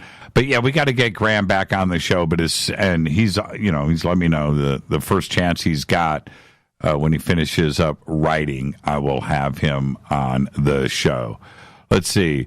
I'm literally going to keep asking the same question. If you have listened or watched them. Watched what? And that's from Dexter Dave. I have no idea, Dave. You got to let me know. What is it that you want me to watch? Last I heard, Dino was riding his bike out into the desert at midnight with method on his handlebars. I have no idea what that is. Dino calls into Spaceboy Universe from time to time. Okay, there you go. Wow, everybody wants to talk about Dino. Yeah, he was such a fixture on the show. It's been many years. The Black Angel of Council Bluffs. A foggy night. Okay, photos. See, this is what Twitter is all about. I am just blown away about how many tweets I've got here to deal with. I've got another minute. Is this confirmation there will be a Soltech 2019, Jimmy? Yes, I am confirming with you there will be a Soltech in 2019. That is coming from Stacy. Let's see. Hey, Jimmy, where is Wilcock? Do you think you'll have him on the show in the near future? Yes, I'll have David on the show in the near future. Once the smoke clears. Look, I'll tell everybody, man. I've got, maybe this is a secret. I've talked to David quite a bit. I talked to David a few times over the weekend, actually, about some other issues, not about Gaia. But when the smoke clears, when David is ready, then we'll have him on. I can have David on any time, and we can talk about anything. But I know that all of you want to know about Gaia. And I'm not so sure, and this is me speaking, I'm not so sure that having a program focused on Gaia and David is even newsworthy or entertaining. You know, and so many of you want to know that, but or hear that.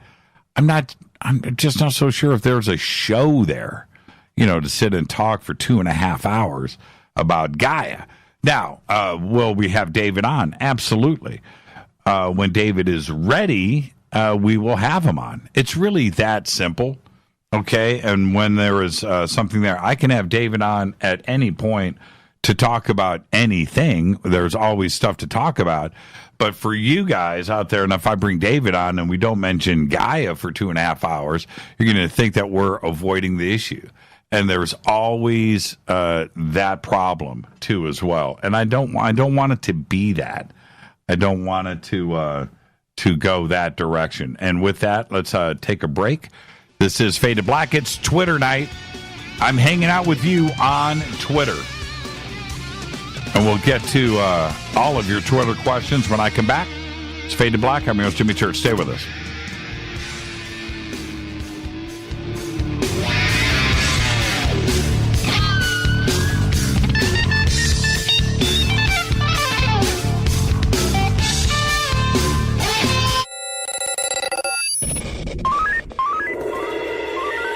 Way out here, we listen to Jimmy Church. You're listening to Fade to Black. Always on the edge of the hottest alternative talk. Jimmy Church with Fade to Black. KGRARadio.com. ¿Qué tal, mis amigos? Yo soy Mario Carson, el tiburón, y los invito para que escuchen a mi buen amigo Jimmy Church Radio. ¡Claro que sí!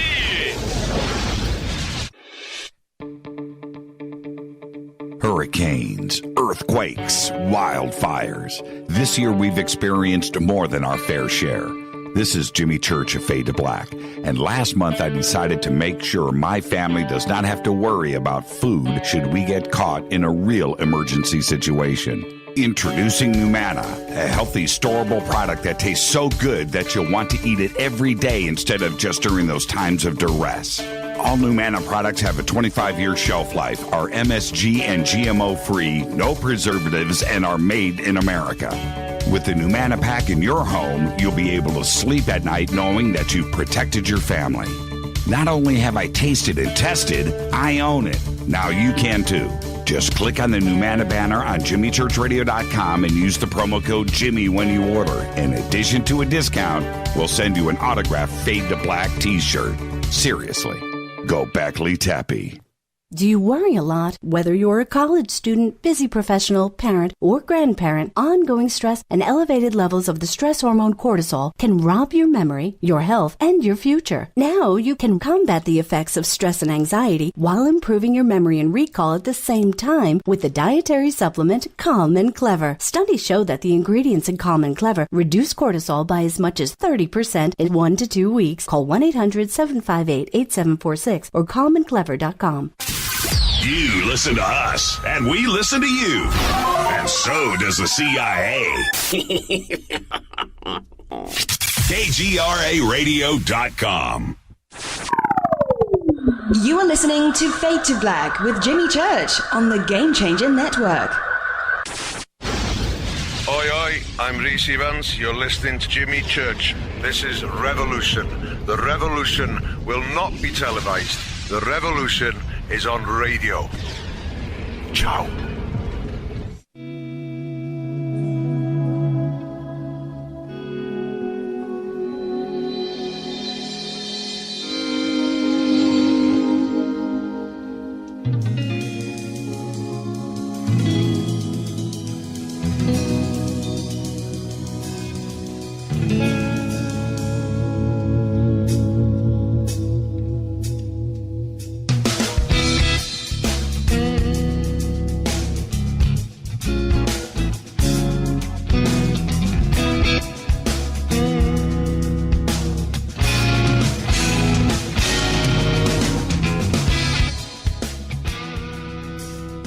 Welcome back, Fade to Black. I'm your host, Jimmy Church, on the Game Changer Network and KGRA The Planet. Hello to everybody out there. Tonight's our special Twitter night. My guess is Twitter. It's you right up in front of me. All questions answered. I'll comment on your comments, post some pictures, do all of that. If you are on Twitter and you choose to call in, I'll take your call. If you're not on Twitter, man, I want to hang up on somebody. Okay. It's going right back to Twitter. I don't know how far back I am right now. This is from Turbo. Jimmy, you say that if you had proof of ET, you would expose it. But what if it was proof given to you by a dear friend from the UFO community? Would you honor their friendship or enlighten their world? Okay. If I had proof, I would expose it. Okay, something definitive. If something was sent to me, if somebody didn't want their name involved with it, I would honor that. But if I had definitive proof, I would definitely take it. I've done nothing but do just that. Anything that I've seen, anything that I've witnessed, I have gone straight on the air. Like I did this past weekend. I've done it always on Fade to Black, but I did it once again Saturday night on Coast. I had that daytime sighting up at ECETI, and I told the whole story. You know, that was an extraordinary thing. But going back more directly to your comment here, I know what you're referring to, which is there are those out there that claim to have stuff, objects, material. Go public with it. I would. There's no question about it. I would. Don't hold back by not going public with it, by not having a press conference, by not exposing the material and showing it out there, sends the wrong message, in my opinion. Okay? That's it. There's nothing to be secret. If you're Bigelow out there in Robert Bigelow in Las Vegas with a warehouse and you're claiming that you have stuff there that you are studying that is not of this earth, that is proof of ET, then you go public with it. You don't sit on it. And I think that sends the wrong message. And you know what the wrong message is? That it's not ET. That's what it is. But if you have a piece of a craft, a piece of a seat, dashboard, I don't know, glass, I don't know what it could be. But if you have something from a craft that was not manufactured here on Earth and it's real, then you go public with it. You don't sit on it. No, you don't. And I would go completely public with it. That's there is nothing else. That's it. That's my take. I don't find any middle ground there. Okay, here's next from Cosmic Mysteries. I was thinking about Art's message of the Ouija board. His message was the most specific. I wonder if mass consciousness of the audience aided in that. Since the coroner's report was fresh on our minds, we would have been more determined to hear something specific. That, you're talking about Karen Dahlman and her message from Art Bell. And I had asked, Art, does he have a message for his fans? And I had never done a Ouija board session before, certainly not on the air. But anyway, I went back and read that more than once after that night, and I gotta say, there's something about that message from Art that I think it was Art. I really do, and I could hear Art's voice behind it, and that was a magical moment here on Fade to Black. Let's see, this is from Walter. Is that more gray in Jimmy's goatee? Yeah, it's getting grayer. Getting grayer every day. Yeah, pretty soon it's going to be white. I'll have the dark hair with a gray goatee. No, I'm not ever going to dye it. It was funny. Rita's reaction to Deanna when she said that, just too much.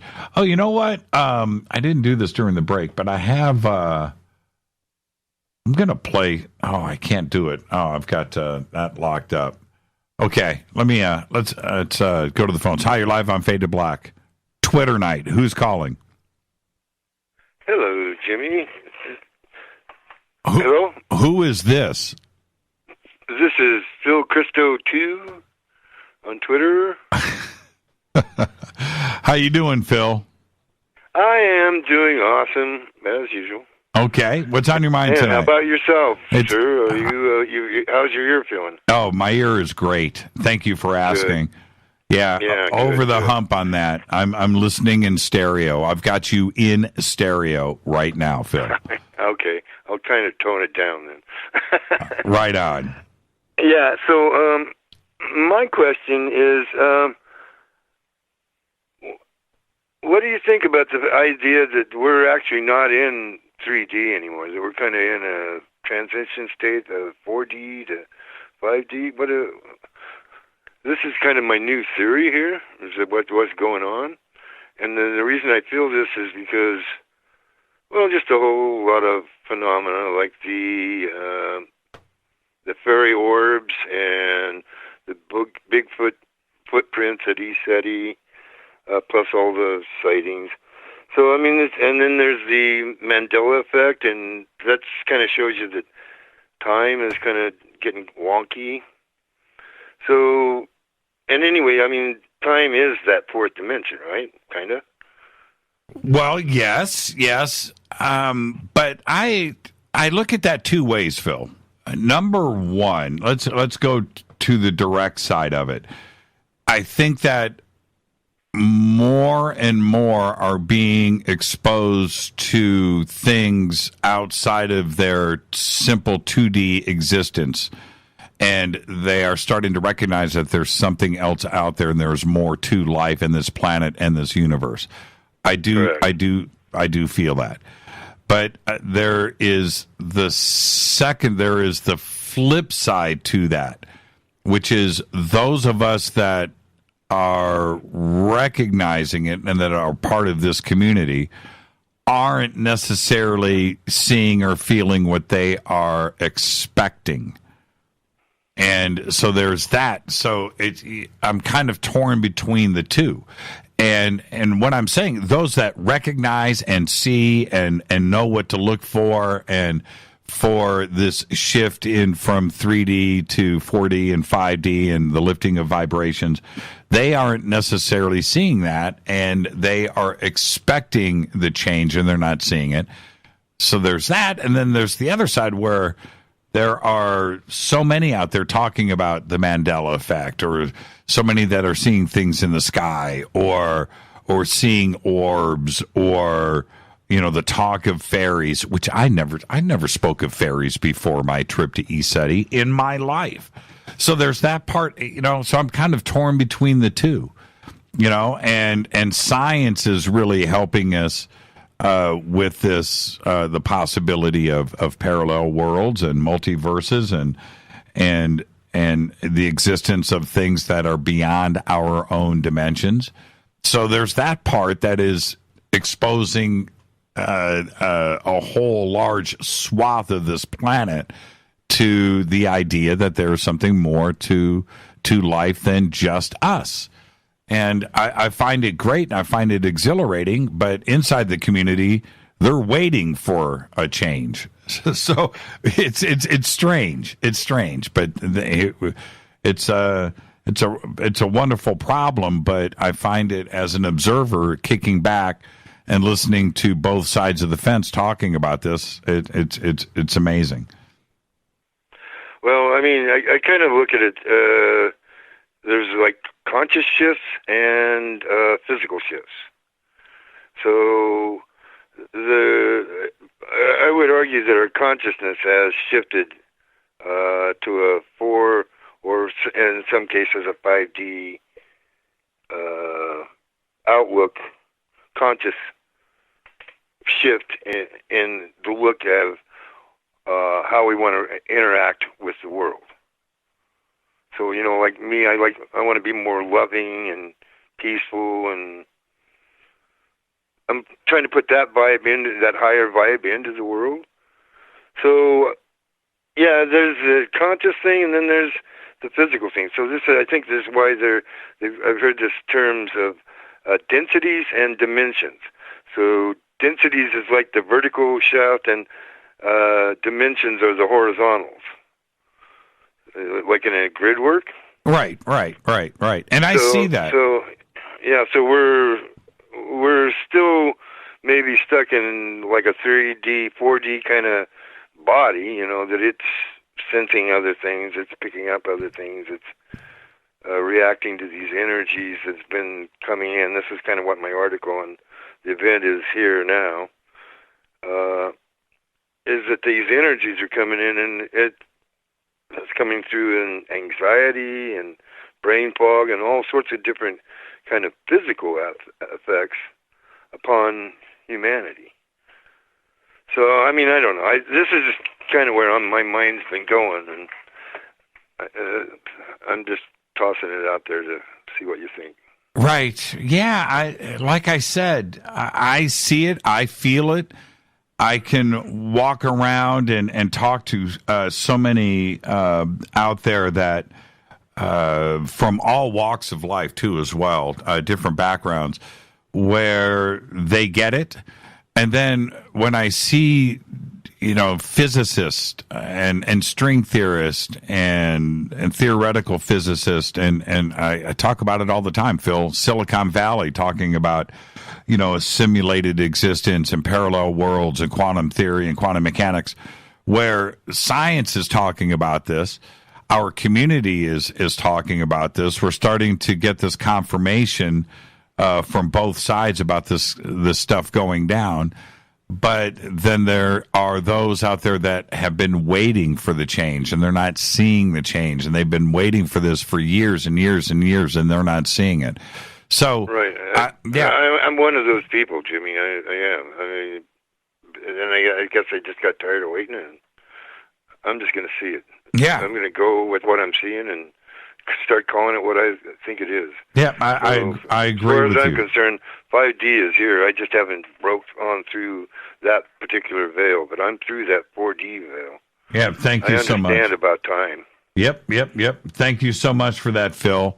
And it's a great evening tonight on Twitter, and thank you for being here with us, man. Okay, man.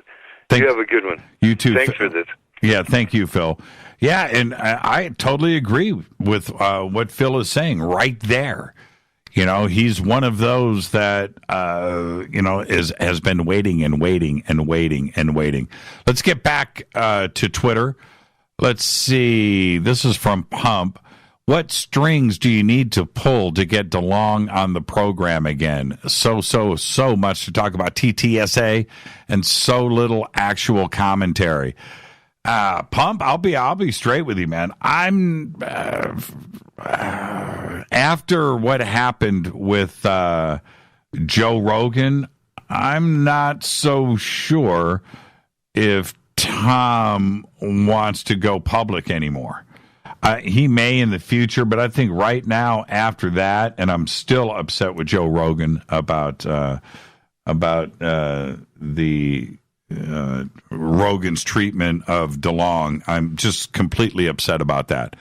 And, you know, Rogan kind of blew it for everybody out there.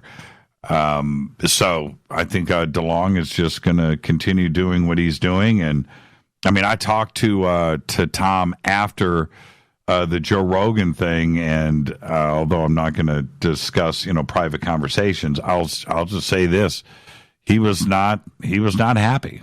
He was not happy. He wasn't happy with himself, and he wasn't happy with Rogan. And also, there were those inside of TTSA that just thought that it was a bad idea.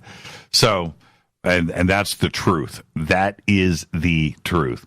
But when Tom is ready, he knows where to find me, and that is for sure. Let's go back to the phones. Area code 603. Who is this on Twitter? Hello? Yes. Who are you on Twitter? I am the cat came back on Twitter. You are the cat came back on Twitter? Yep. I'm in New Hampshire. How are you, Cat? Cool. I'm pretty good. I don't know if you have time for a short story. Every time I thought about calling in, I wanted to tell you about this story about this creature we had in our house when I was little. Oh, yeah. Tell me about it. Oh, cool. Okay. So when I was about 3 or 4 years old, we had this creature that came in that took a piece of metal out of my brother's toothbrush, and we called it the Hootie. Okay? Okay. And so it was like it did a good deed at first, and then it became like mischievous and evil, and we banished it. We ended up banishing it out of the house, and what happened is that my brother made a cardboard containment unit, right, like they had in Ghostbusters in the cartoon. Right. And he caught it with that, and he put it in the containment unit, and then it was gone. Wow. No kidding. Yeah, but so it started off. Yeah, no, I'm totally serious. This actually happened. I believe you. It started off fun and games, but it didn't and end then it well. got like evil. And what do you mean by evil? What happened? Like it just, I don't know, because I was like 4 or 5. I don't even remember. So we had this entity that we detected, right? Like it's not. Like, I know how kids have imaginary friends and stuff, but for us, it was like this thing that was in the house, and we talked about it.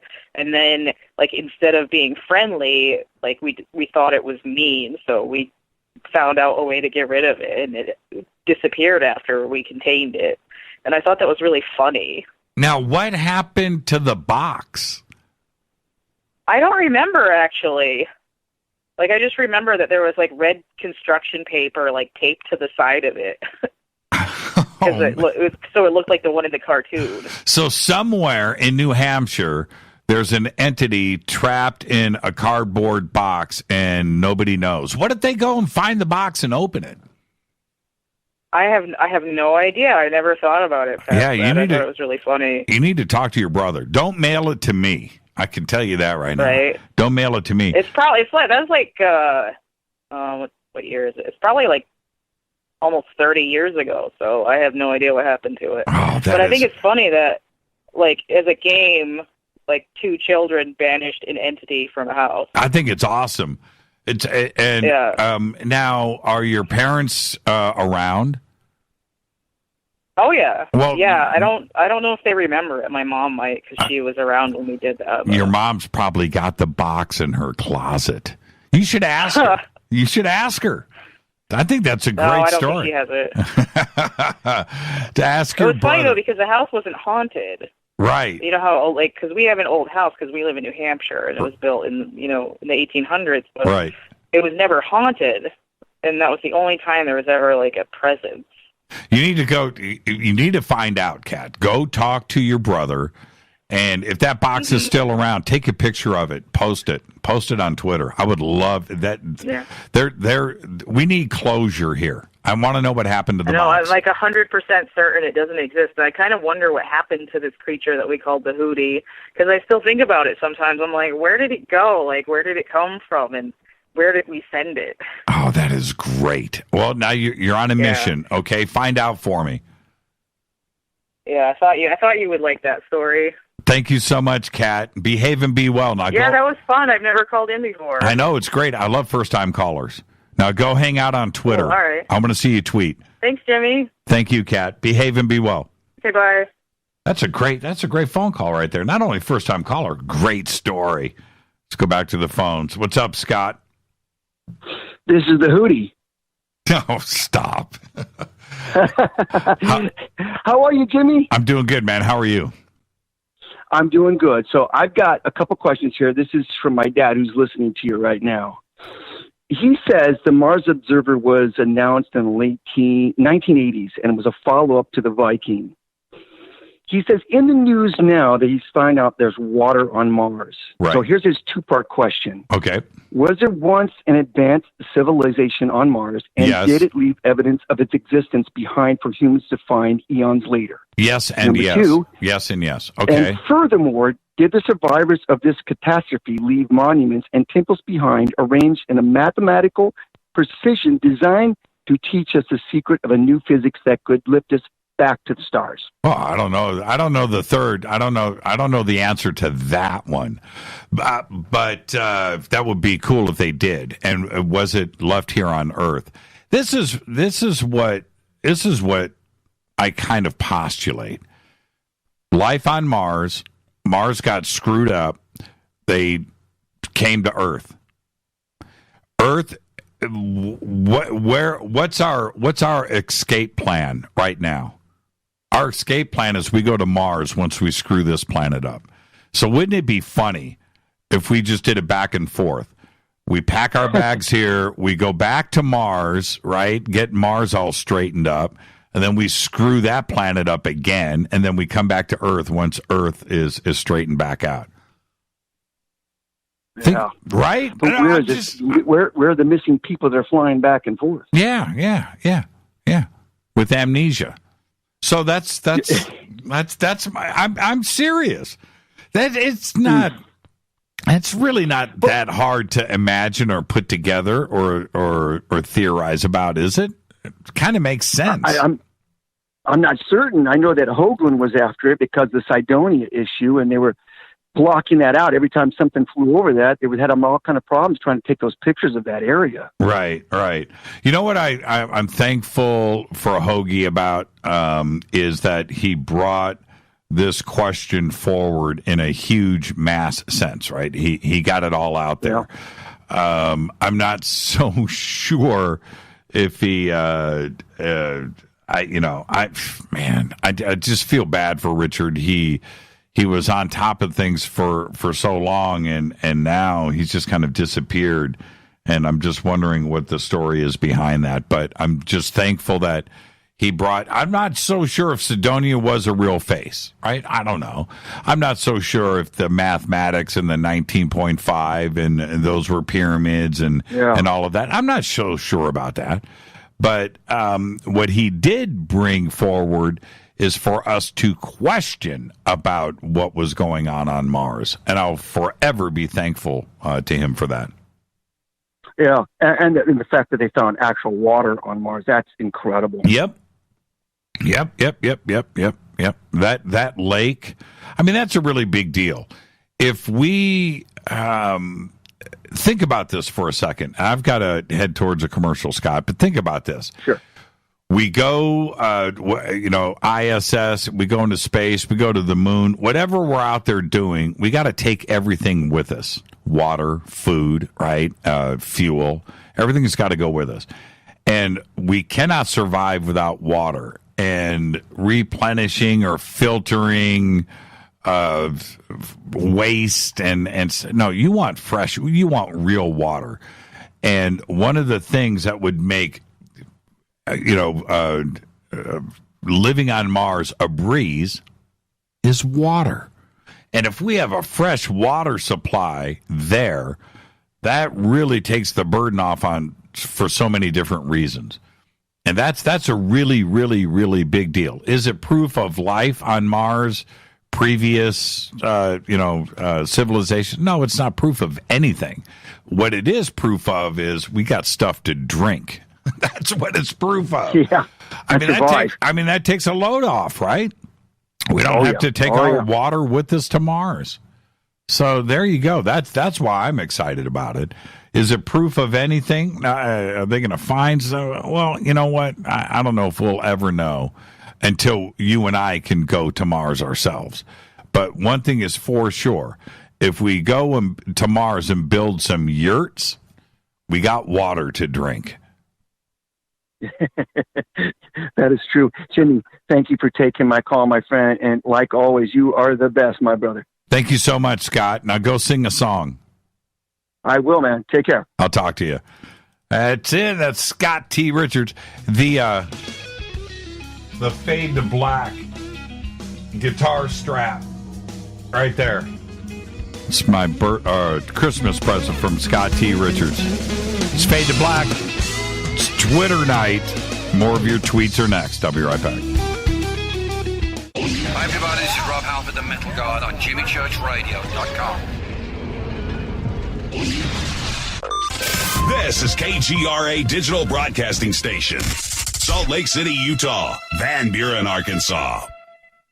Okay, nurse, let's get this man to the ER stat. Right away, doctor. We see this every day. Heart attack or angina pain due to blocked and clogged arteries. Chelation can remove obstructions or blockages from arteries and help avoid painful and expensive surgery. Now there's Angioprim. It's a liquid oral chelation product that you take with juice. You start to feel the results fast. Angioprim increases blood flow all over the body, and that means more energy and strength to take on the day with less aches and pains. 60 years of research has gone into chelation, and Angioprim is the result. A safe and easy way to unblock your veins and arteries from buildup that slow circulation. Paging Dr. Jones. Please report to the emergency room right away. Log on now for a special radio offer from Angioprim. That's angioprim.com/radio. ANGIOPRIM. Angioprim.com/radio or call 877-882-7221. That's 877-882-7221.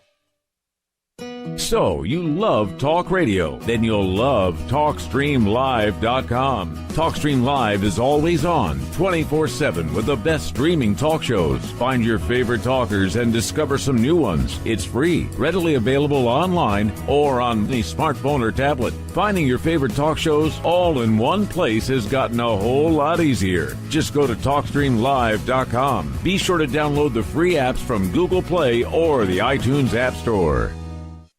Your contact for current news and trending topics. KGRARadio.com. What can I say about the most popular tea on the internet? And what do customers say about Life Change Tea at GetTheTea.com? A lot.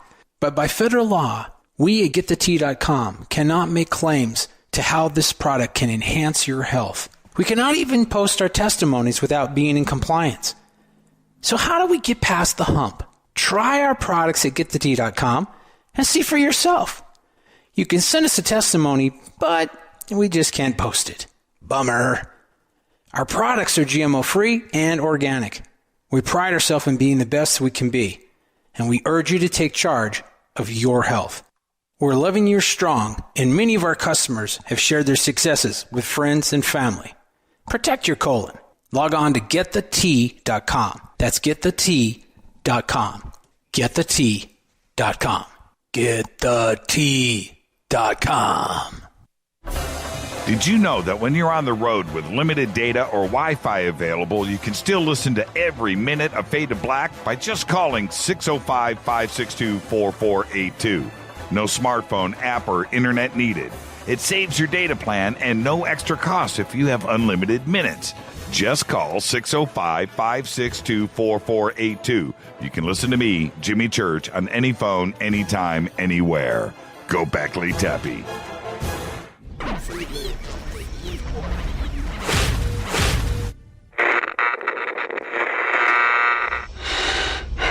You want to know a secret? I love ponies.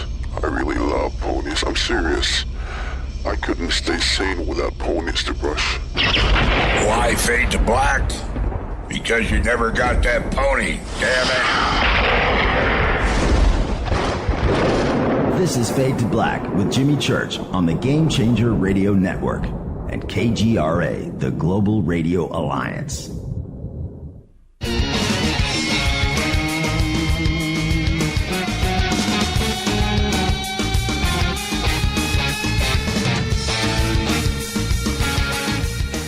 Welcome back, Fade to Black. I'm your host, Jimmy Church. Our guest tonight is Twitter.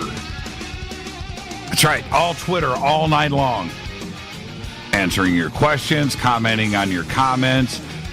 So I'm sitting here, and I'm going through Twitter, and two spots in the chain here, and there's so much to answer. And it said, view 90 more tweets. And I clicked, brah, and I clicked again, and I got another 90.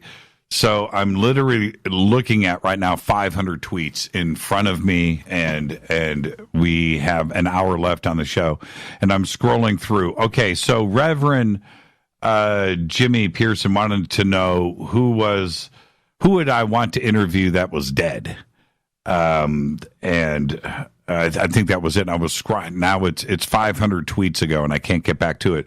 But I that was the first part. Lloyd Pye. No question about it. He passed away before I had a chance to interview him. And Lloyd Pye, top of the list. J. Allen Hynek. I would have loved to have interviewed him. Living, there's no question about it. Jacques Vallée. And we will have him on the show. I spoke to him. He was like, yeah, man, I'll come on the show anytime. And like I said earlier in the broadcast, things just get lost in the smoke, and now I'm sitting here thinking about Jacques. I've got to get Jacques on the show. So we'll get Jacques Vallée on the show, somebody that I've always wanted to interview. But Lloyd Pye, man. Lloyd Pye and without question, J. Allen Hynek. Those are the two. So tell us a scary story. This is a shot in the dark. Tell us a scary story. Show more. I'm going to do this. Man, oof, God, I've got hundreds of tweets. Let's see. I marked a couple. Now I'm getting lost in the tweets. Okay. Tell us a scary story. I don't know if I have a scary story. And there was something else here. Oh, Stevie Ray Vaughan. Is Stevie Ray Vaughan my favorite dead guitarist? Well, you know what? And I think yesterday or today is the 28th anniversary of Stevie Ray's death. Yeah, he's up there. Of course, Randy Rhoads has got to be right there. And, of course, Dimebag Darrell, too, as well. Hendrix goes without saying. But Stevie Ray, unbelievable. And if you go back and you think about, and Randy Rhoads, too, as well, they both had such a huge influence on music and guitar players. But their actual career was short. Very, very, very short. Their time to be out there. Stevie Ray, you're talking about 5 years, 6 years, 7 years, and then that was it. It's a crazy thing to think about. And also Randy Rhoads, such a short career. There's very little out there that is available, at least with, I'm talking about the albums with Ozzy, of course, but there's very little video of Randy. There isn't, some amazing multi-camera professional shot concert. No, it doesn't exist. Dimebag, lots of video, lots of stuff, and he was out there and able to play for quite a long time. But again, one of my favorites that passed away. Yeah, great question. Let's go to the phones. Hi, you're live on Fade to Black. Who are you on Twitter? This is Dexter Dave, Jimmy. Hey, Dexter, how are you, man? Yeah, good, man. Awesome show. Yeah, so much fun. Yeah. I heard you missed my question. I thought I'd just quickly ring in and just ask you personally. Sure. All right. So the question was, have you watched Mika and Reverend Pearson's Fascination Street, or the Multiverse, or the Multiverse Maidens on their YouTube channel? Yes, I have. I've done both, and I love it. I love it. Mika, aren't they both great? Yeah, Mika is amazing, and just his knowledge. I sit there and I'm listening to it. It's a lot of fun to listen to. Very bright kid with a huge future in front of him. If he chooses, if he wants to stay on this path, he's going to be a rock star. The Multiverse Maidens, that is some funny stuff. Now, man, you know what? I almost said it the wrong way.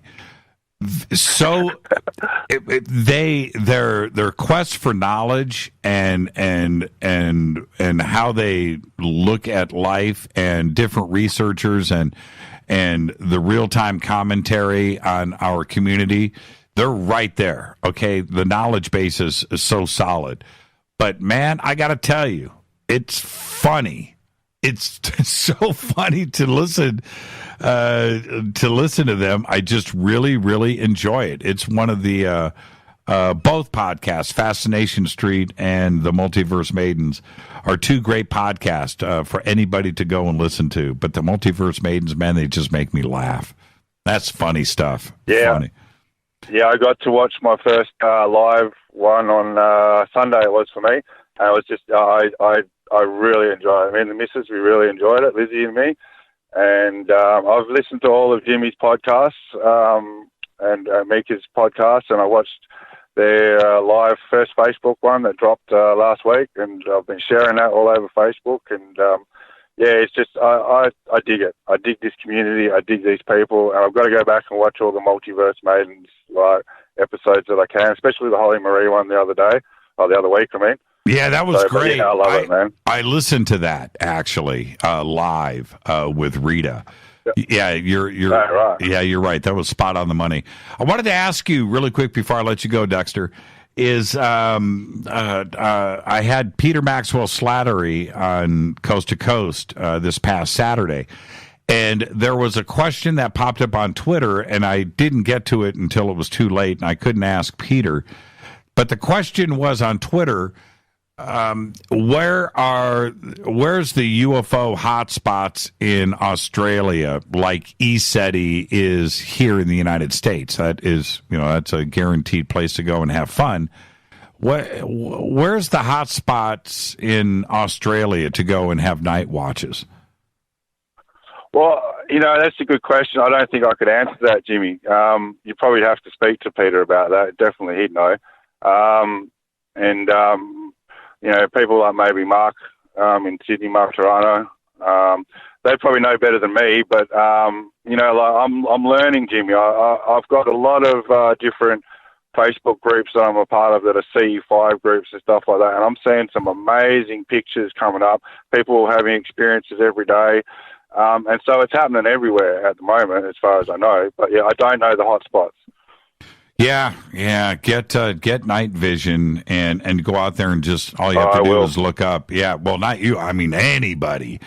I got so much email this week from different Fadernauts out there that have gone to Bearing Optics and got their Gen 3 Plus night vision, and their comments to me are just like, man, I had no idea this was going on. And that's really all you have to do. You don't necessarily need night vision, but no. But those ECETI videos with all that night vision, that's amazing. I mean, that's absolutely amazing what you guys got to experience a couple of weeks ago. It was off the hook. It was. You know what, though, Dexter, before I let you go, this is what was amazing for me about what went down at ECETI. I'm looking at what I'm looking at, and I'm making my comments, and I'm shining the laser on it, and I wasn't getting anybody reacting, and I would turn around and look around, and everybody was looking in other directions at other stuff. It was going on. Yeah, too much going on. All at the same time, and how crazy is that? And yeah, it's mental. Yeah, I was like, I'm just enjoying my own show over here off to the east, and then everybody else is looking north and south and west and looking at Mount Adams, and it was like that all night long. Those videos, and I watched all of them. And they're posted up on the ECETI YouTube channel, but they're also up on Coast to Coast. You can go check them out there. But awesome. Those videos really, really spell it out.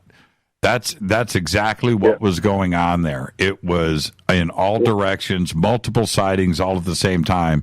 It was wild. I will.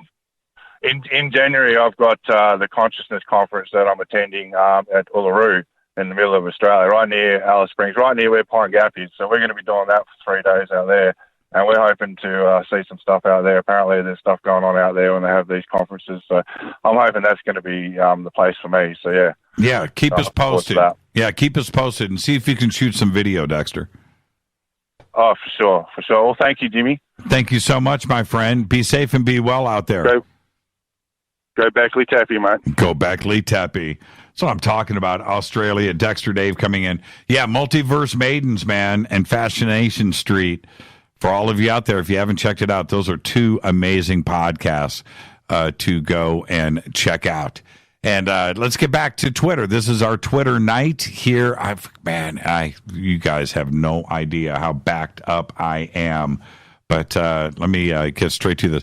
Jimmy, what was your favorite show you played when you played in the hair band? Oh, man. That's going back a long ways.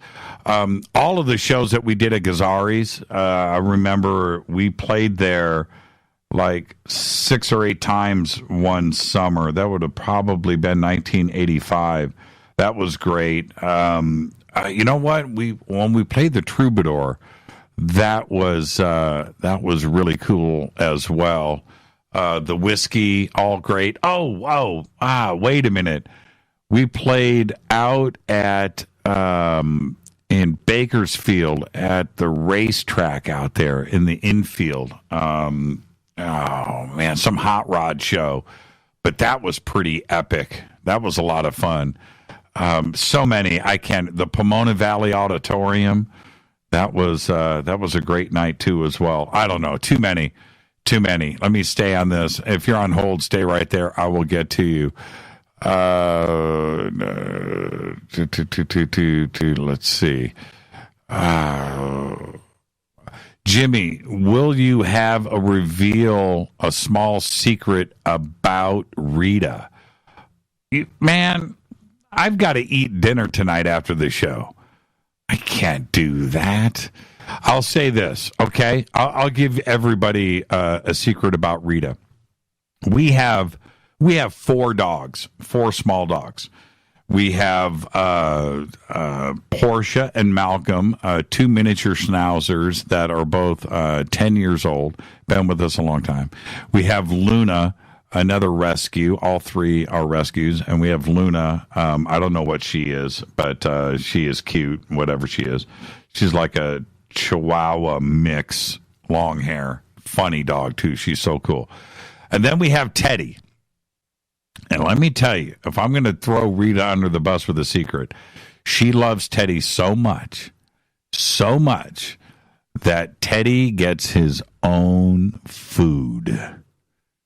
Yeah. The other dogs are sitting there watching Teddy get the good stuff. And I'm just like, and I can't do anything about it. And I love it. I won't change it for anything in the world. But her love for Teddy is reigns supreme, and the other dogs are just sitting there going, "What's going on, man? I don't get it." The other dogs are not allowed on the bed. Teddy can do whatever he wants. So there you go.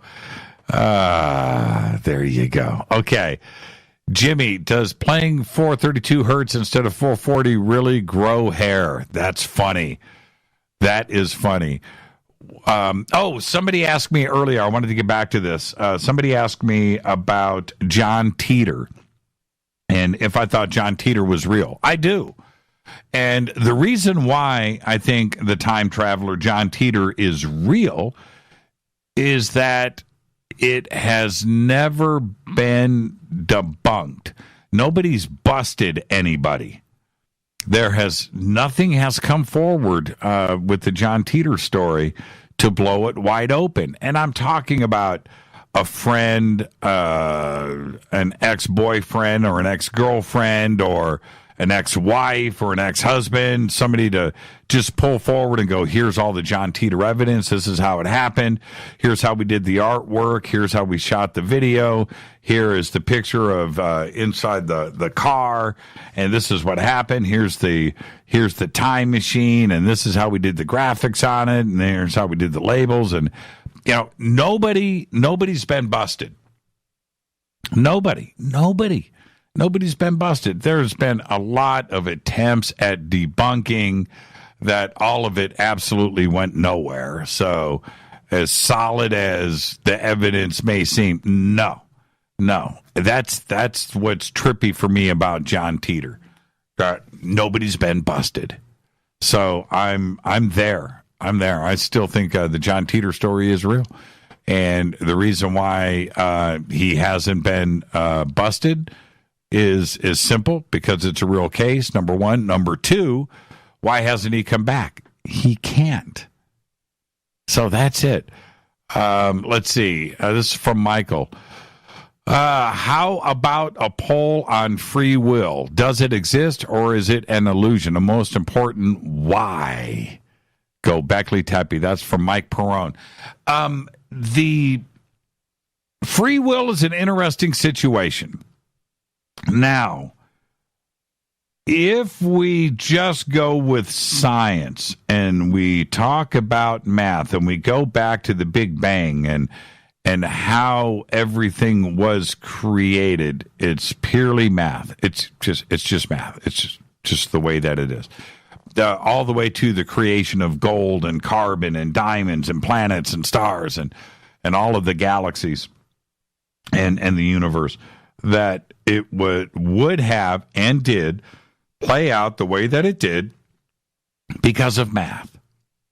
So if that is the case, then part of that math is us, one. And two, we think we are making our own decisions, and free will is a creation of that math. And so we think we're making a decision, but we would have made that decision anyway because of free will. And let's say that there are, because of the math, because you have 3 or 4 decisions in front of you. I'm going to have a turkey sandwich. I'm going to have a salad. I'm going to have a cheeseburger. I'm going to just have water and soda crackers. I've got 4 decisions in front of me I am going to make, and I am going to have the water and the soda crackers. I've just made a decision based on free will. or did I? Right? It's interesting. I don't know. I would like to think that free will is an absolute and that our future is depending on us, and the decisions that we make, or are all of those decisions something that would happen anyway? Yeah, it's complex.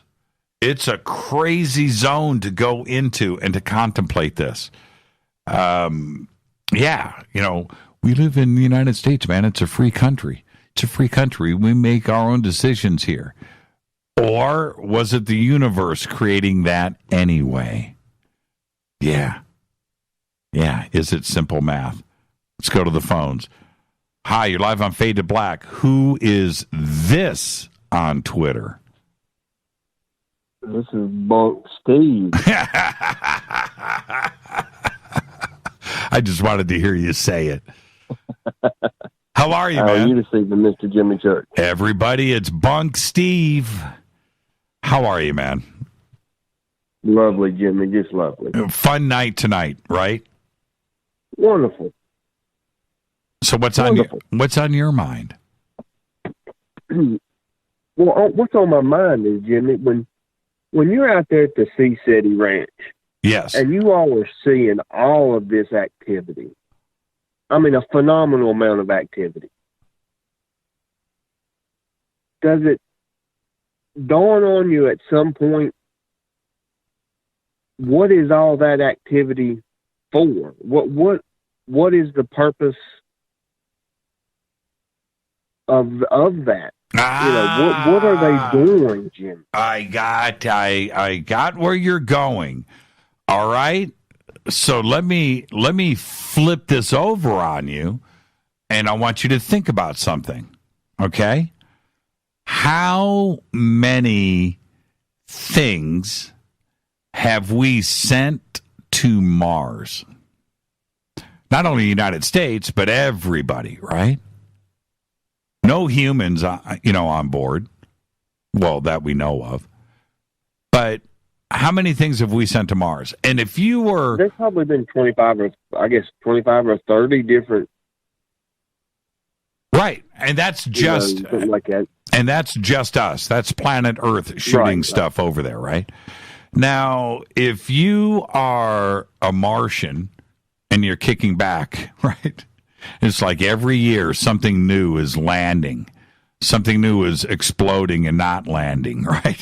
Whatever. Right.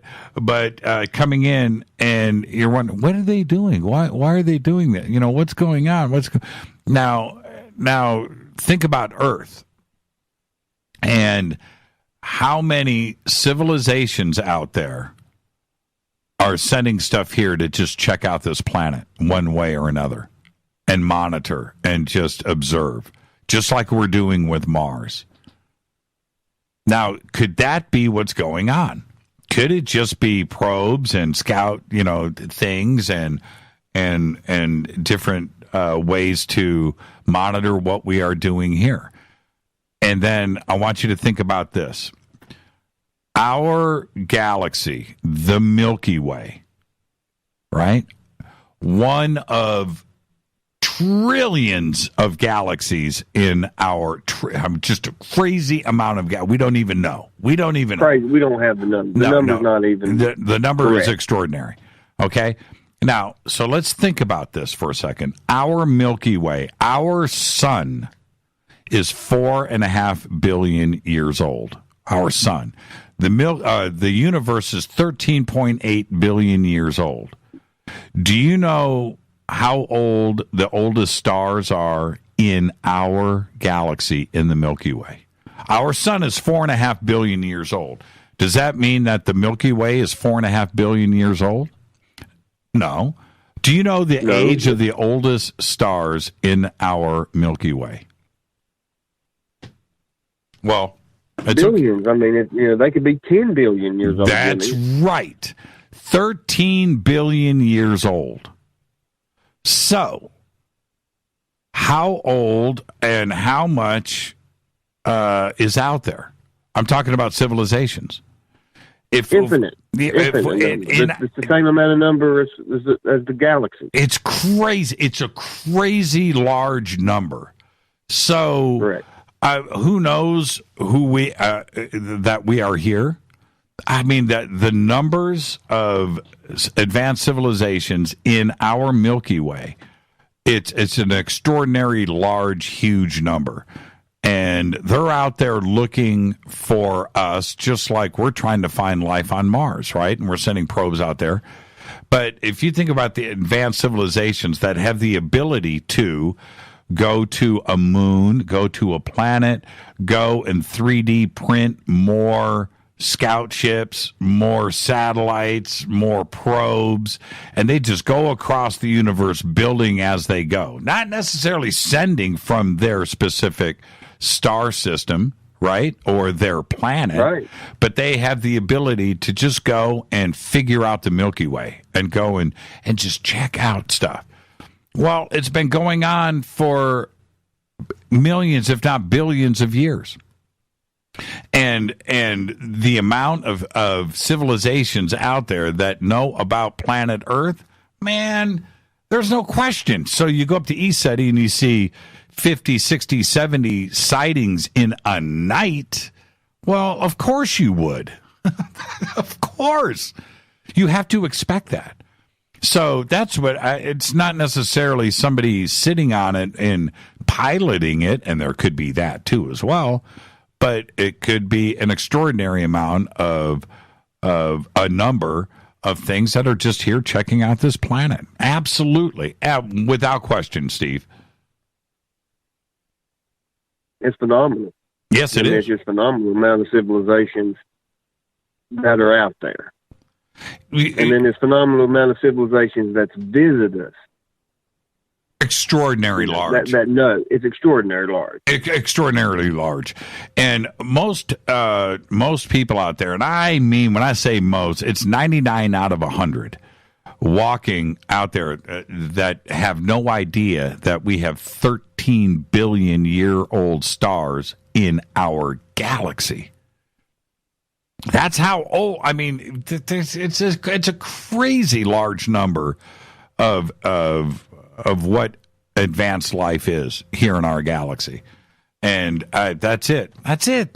You know, we're only our star is our sun is 4.5 billion years old. I am telling you, there are stars in our galaxy that are 8 billion years older. You know, just think about that. Not another galaxy, you know, not Andromeda, not another galaxy that's our galaxy right here, of which we have 500 billion stars. Oh, man, that's every billion is 1,000 million. And we're talking about right, 500 billion. Million. Just, man, it just, it just blows the mind. And for people not to grasp, I mean, the numbers don't lie, Jimmy. No, they don't. It's all in the numbers. You don't have to have proof. The numbers is the proof. That's right. That's right. The time and the numbers is the proof. Steve, if we exist, then the numbers are in. It far outweighs the possibility that there's not. Yeah, I know. Just because we exist is proof enough that the numbers don't lie for proof of existence elsewhere in the galaxies and in the universe. You can't. There are not enough zeros to put on that number. Yeah. And look at, and I think about this a lot too, Jimmy. How many of those different species that come here, they may not be interested in us humans walking around. Not all of them. No, not all of them. No, they could be here to study, a whale or, plant life in the Amazon or, they may need something else that this planet has to help them that has nothing to do with humans. No, nothing at all. Nothing at all, Steve. Nothing at all. Steve, check this out. Let's take this a step further here.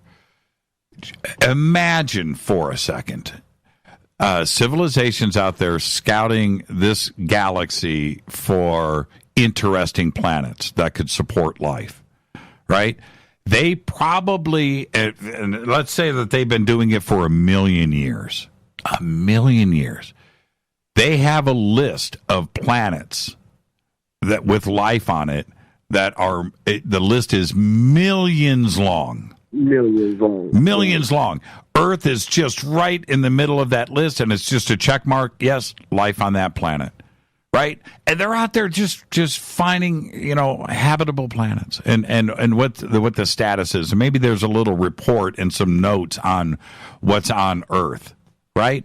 Trees, water. I'm sure there's something special about every planet that is. That's what I'm saying. Has life. That's right. Right? And think about it like that. Earth isn't the only one. It's one of millions just in this galaxy. Just in this galaxy. And we're not even so sure if we're the only one in our solar system. There could be life on Venus. There could be life on Mercury. There could be life on Mars. I'm sure that there's life in this solar system, Jimmy, that we've not been. That's right.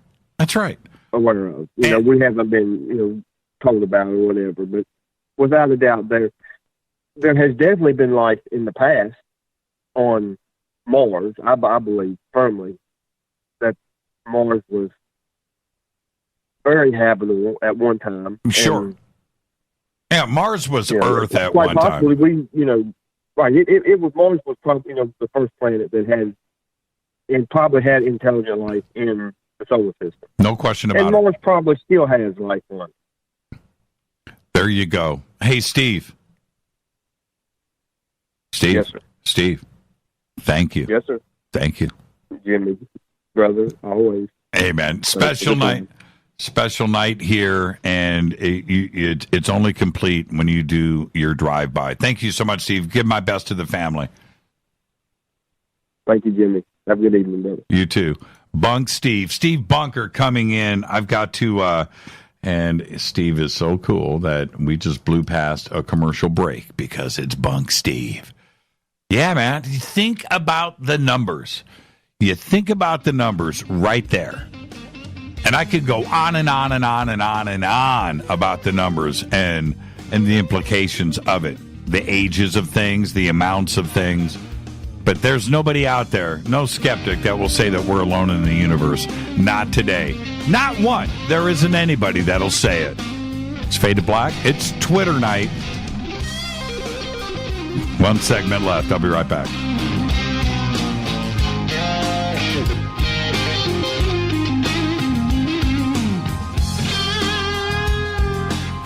Hey, what up, y'all? Sugar Vivica Fox here, and you are listening to my boy, Jimmy Church, on JimmyChurchRadio.com.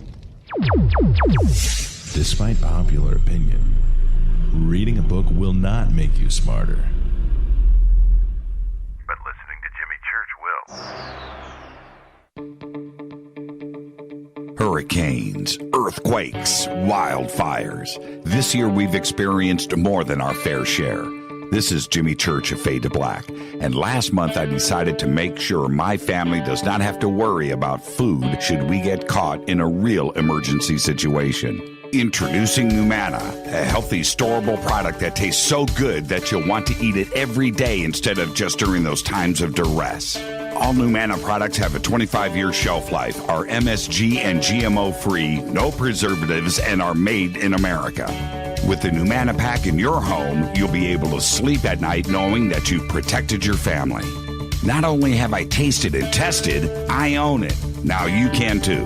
Just click on the Numana banner on JimmyChurchRadio.com and use the promo code Jimmy when you order. In addition to a discount, we'll send you an autographed Fade to Black t-shirt. Seriously, go Beckley Tappy. When you take the beans from Central America with dashes of Indonesian and African mixed in and then roast it to the dark side of Fade to Black, you create the ultimate brew of fringe. Introducing the Fade to Black blend from Rivermoon Coffee. Yes, Rivermoon's darkest customized roast was created for the love of Fade to Black. The alchemy of masterful roasting and smoking the beans is in every sip of this full-bodied, dark Java. I need my coffee dark, deep, with distinct bittersweet chocolate highlights, just like the bunker. Leaning further into the darkness of the roast is Fade to Black blend from Rivermoon Coffee. Just click on the banner at jimmychurchradio.com and use the promo code F2BBLEND for 15% off of your order today. Go Beckley Teppy. Hey, can we talk about something serious for a minute? Your age. Getting old has its perks. But remember, being a few years younger, you know, your hair was thicker, you didn't have so many wrinkles, that extra weight wasn't haunting you, and you just felt better. Well, we can't turn back the clocks and go back 10 or 15 years, but you can start feeling and looking 10 or 15 years younger with Nature's Youth RSF. It's a doctor-formulated daily supplement that helps your body maintain its peak performance and fight the aging process. Imagine sleeping better, looking better, and feeling better. See how Nature's Youth RSF has helped thousands of people just like you at nature'syouth.com. nature'syouth.com. The holidays are coming. Imagine how it will feel when your family and friends are asking you what you did to look so good. Your secret will be Nature's Youth RSF. It's time to start looking better and feeling better. Learn more and order your Nature's Youth RSF at nature'syouth.com. That's nature'syouth.com. Erica, Brittany, Gabby, and you're listening to JimmyChurchRadio.com. It's not a lifestyle we chose.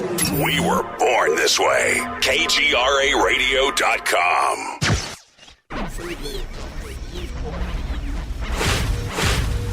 This is KJCR at JimmyChurchRadio.com.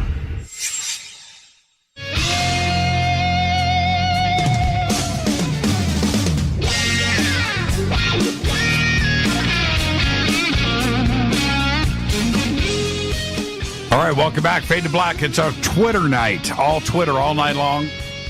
All right. I'm your host, Jimmy Church, on the Game Changer Network and KGRA The Planet. I'm going to blast through as many of these as we can before the end of the show. This is from Mark. He says, have you seen the alien autopsy documentary on Netflix? I don't know if there was a new documentary. Oh, that. Yes, I did see that. Which just pretty much confirms everything that I thought. You know, I knew it the first time I saw the film that it was a hoax. But it's interesting how they said that there was a frame or two of the original film that was in the alien autopsy. All right, so whatever. But, yeah, I did see that. Okay, next. Rajan says, Jimmy, we should have a fader party, something informal, and just hang out with a guest of the show and all of the faders with food, trucks, and drinks, then go on for 3 days. I think that is a great idea. I think that's a great idea. I really do. I really do. Rita, we need to book some food trucks. And where would we? Well, the food trucks are all in L.A., the best ones. I can't speak for the rest of the country. Maybe New York might have a few. But we would have to do it here in L.A. We should go and do that, have the food trucks show up. We could do it at a park. Yeah. That's actually a great idea. Yeah, I could invite some people. That's a great idea. Would you fly out for it? That's a great idea. Food truck party. Rita, Rajan is on to something here. Okay, this is from Rob. Rob says, your episode with Richard Doty, when he crashed your show, seemed more distraction from the best John Rappaport message on consciousness and awakening. Do you think it's possible that's why he called? No. I just think he was listening to Fade to Black. He was told about Fade to Black. He listened to it and decided to call in. That's it. That was not pre-planned. That I had no idea. I had been sitting on Richard Doty's phone number and contact information for a long time, and I just didn't want to have him as a guest on the show, so it was best that it was done the way that it was, that he called in, because there was nothing there. Okay, Jimmy, can you share some old 80s pictures of you? I do it all the time. Man. Maybe I'll do something during the break. I have tons of them, of course. But there are plenty up there. You can go and find them. But there you go. Let's see. 6x6 animal style, if you can hang. Sorry, I heard food. He's talking about, for those of you that don't know, a 6x6 animal style is In-N-Out burger. You can go to In-N-Out, and a 6x6 is 6 hamburger patties with 6 slices of cheese, and then animal style is with their secret sauce and grilled onions, pickles. What else is in animal style? I can't remember. But you can get, so when you pull up to In-N-Out, you get a 2x2, 3x3, 4x4. I might have done a 4x4 a couple of times in my life. I've done it. I order 3x3s all the time. A 2x2 is just too small. Yeah, with animal style fries, and you can get your French fries animal style there too as well. Let's see. I'm just going back. Man, 40 more. Are you kidding me? Oh, geez. Has anybody ever, this is from Sandra, has anybody reported E.T. having a sense of humor? I ask that question all the time, Sandra, and I've had some suggest it that yes, they do have humor, but I ask that question all the time, and I'm totally interested in that, and I try to squeeze it in when I can, just to let you know. It is something that I'm very, very interested in. Has David Talbot ever been on the show? I've had his partner on. Yes. So the answer is yes. I haven't had Talbot on specifically. I saw the Rogan video. It takes 2 to tango. Yep, you're absolutely right. Let's see. TTSA is a storm in a teacup. I agree with that too. Those are both from Mark. TTSA, again, my fingers are crossed when it comes to TTSA. We need them to bring it forward. That's all. They've got big expectations that are riding on their shoulders from this community and the rest of the world, and we are going to wait and see. And if members of their organization are sitting on, I'm speaking about Hal Putoff, who I respect, but we need to, if they are sitting on stuff, they need to just go forward with it in public. It's that simple. If you have objects, if you have material, if you have debris, then have a press conference. Let's see, Jimmy, what's your top 5 guitar players of all time? Oh, simple. Tony Iommi, Jimmy Page, Randy Rhoads, Stevie Ray Vaughan, and Steve Vai. I got to have a top 6 because Yngwie Malmsteen is in there too as well, of course. And then it just makes me want Jeff Beck. So it's got to go to 10, right? You got to have Jeff Beck on that list. There's no way Jeff Beck could be out of a top 5, but how do you bounce somebody? You just don't do it. And I could give, how about Bumblefoot? Man, he's really blowing my mind lately. Frank Zappa is going to be on that list. So many more, by the way. Have you honored your pinky swear yet? I don't know what that is. Okay. Let's see. Tri-scale. Jimmy, do you think Billy Cox would come on the show and talk about his experiences playing with Hendrix and Stevie Ray Vaughan? Yeah. Man, Billy Cox, the bass player, of course. Billy is somebody, very solid bass player, and his history, right? And it's weird how people don't speak about Billy Cox like they should. And so there you go. Free will exists. This is from Ryan. Free will exists, but to find the optimal path for oneself and keep in time, you have to know how to time the warp. And in my case, it helps you that if you dream the future, then you also dream of the outcome of every decision along the way. Yeah, I agree with that. Do you find the Oak Island TV series is frustrating? They're no closer when they started. Oak Island is exactly that. No question about it. Let's see. I'm trying to get... there's so many. Just like that, Jimmy, you guys got them. If you had... This is from Jason. If you had the chance to transition Fade to Black to a TV show, would you do it? And what type of format would it be?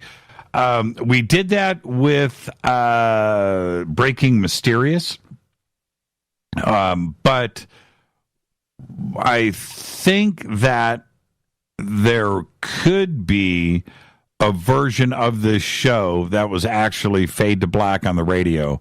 Kind of like, it's been done so many times in the past. It's done with sports radio. Of course, Howard Stern did it too as well. And I think that the format would work. I do. Have a guest on the show, take phone calls, and, shooting with multiple cameras, and, maybe having the guests fly in and pick them up at the airport, cameras there, and have them delivered to the show and then brought in, and the show prep and conversations, and then, of course, the show itself. And when you speak about that kind of format, could you get all of that done in an hour? That would be tough.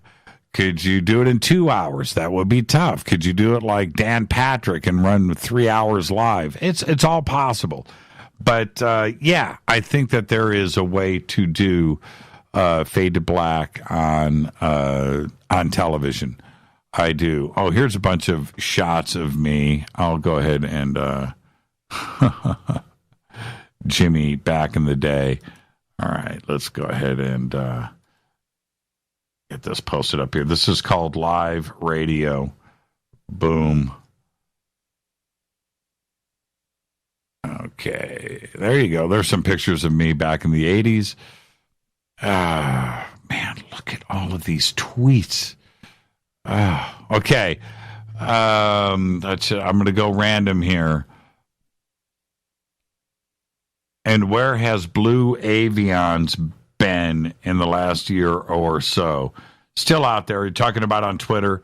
It exists in many areas, but also that whole organization has gotten so big that they are out there where all aspects of social media. And let's see. Man, so much. Every time I hear River Moon Coffee on Fade to Black, I'm tempted to make myself a cup of coffee. That is called effective advertising. I know. I don't have to do anything. I don't. Anybody that tastes River Moon Coffee once gets it. And so they hear the commercial and they know how good it is. And they have to go in and make themselves some coffee. Oh, man. So many tweets here. And I'm running out of time. E.T. humor is out of the world. Where is that pizza place in Burbank that you said was like New York pizza? That is, talked about it, him earlier, Dino's. Dino's Pizza. That's right, Dino's Pizza on the corner of Hollywood Way and Burbank Boulevard. Yeah, it's on the corner of Hollywood Way and Burbank. Without a doubt, one of the best pizza places in Los Angeles, and there's a lot of good places. There's very few great places, but Dino's makes everything. Everything is organic. They're growing their own vegetables. They make their own sauces. Absolutely extraordinary pizza. And it is on the corner of Hollywood Way and Burbank, Dino's Pizza. Let's see. Jimmy, not sure if I've ever asked you, what do you think of John Petrucci? One of the best. One of the best. Very informative guy, too, as well. When you hear him talk about technique and his appreciation of history is spot on the money. And I love it when he talks about Yngwie Malmsteen. But, yeah, one of the best. Let's see. Jimmy, tell us what a day in your shoes is like. This is from Turo. What's a typical day for you? It's simple.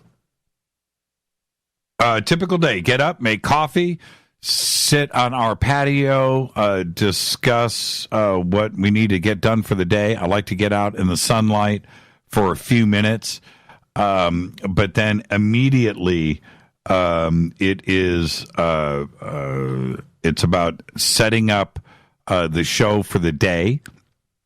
So I have to go and do all of that research. I like to jump on the social media, Twitter and OnStellar, and get that stuff out of the way. Then it is spent answering a ton of email and getting all of that out of the way. I have to do research for the show that night, so I'm reading and watching video and getting ready for the show. Nothing just happens on a whim. So that is a large portion of the day. Of course, hanging out with the dogs and feeding the dogs, and I've got to do housework, right? I've got to go out and do things.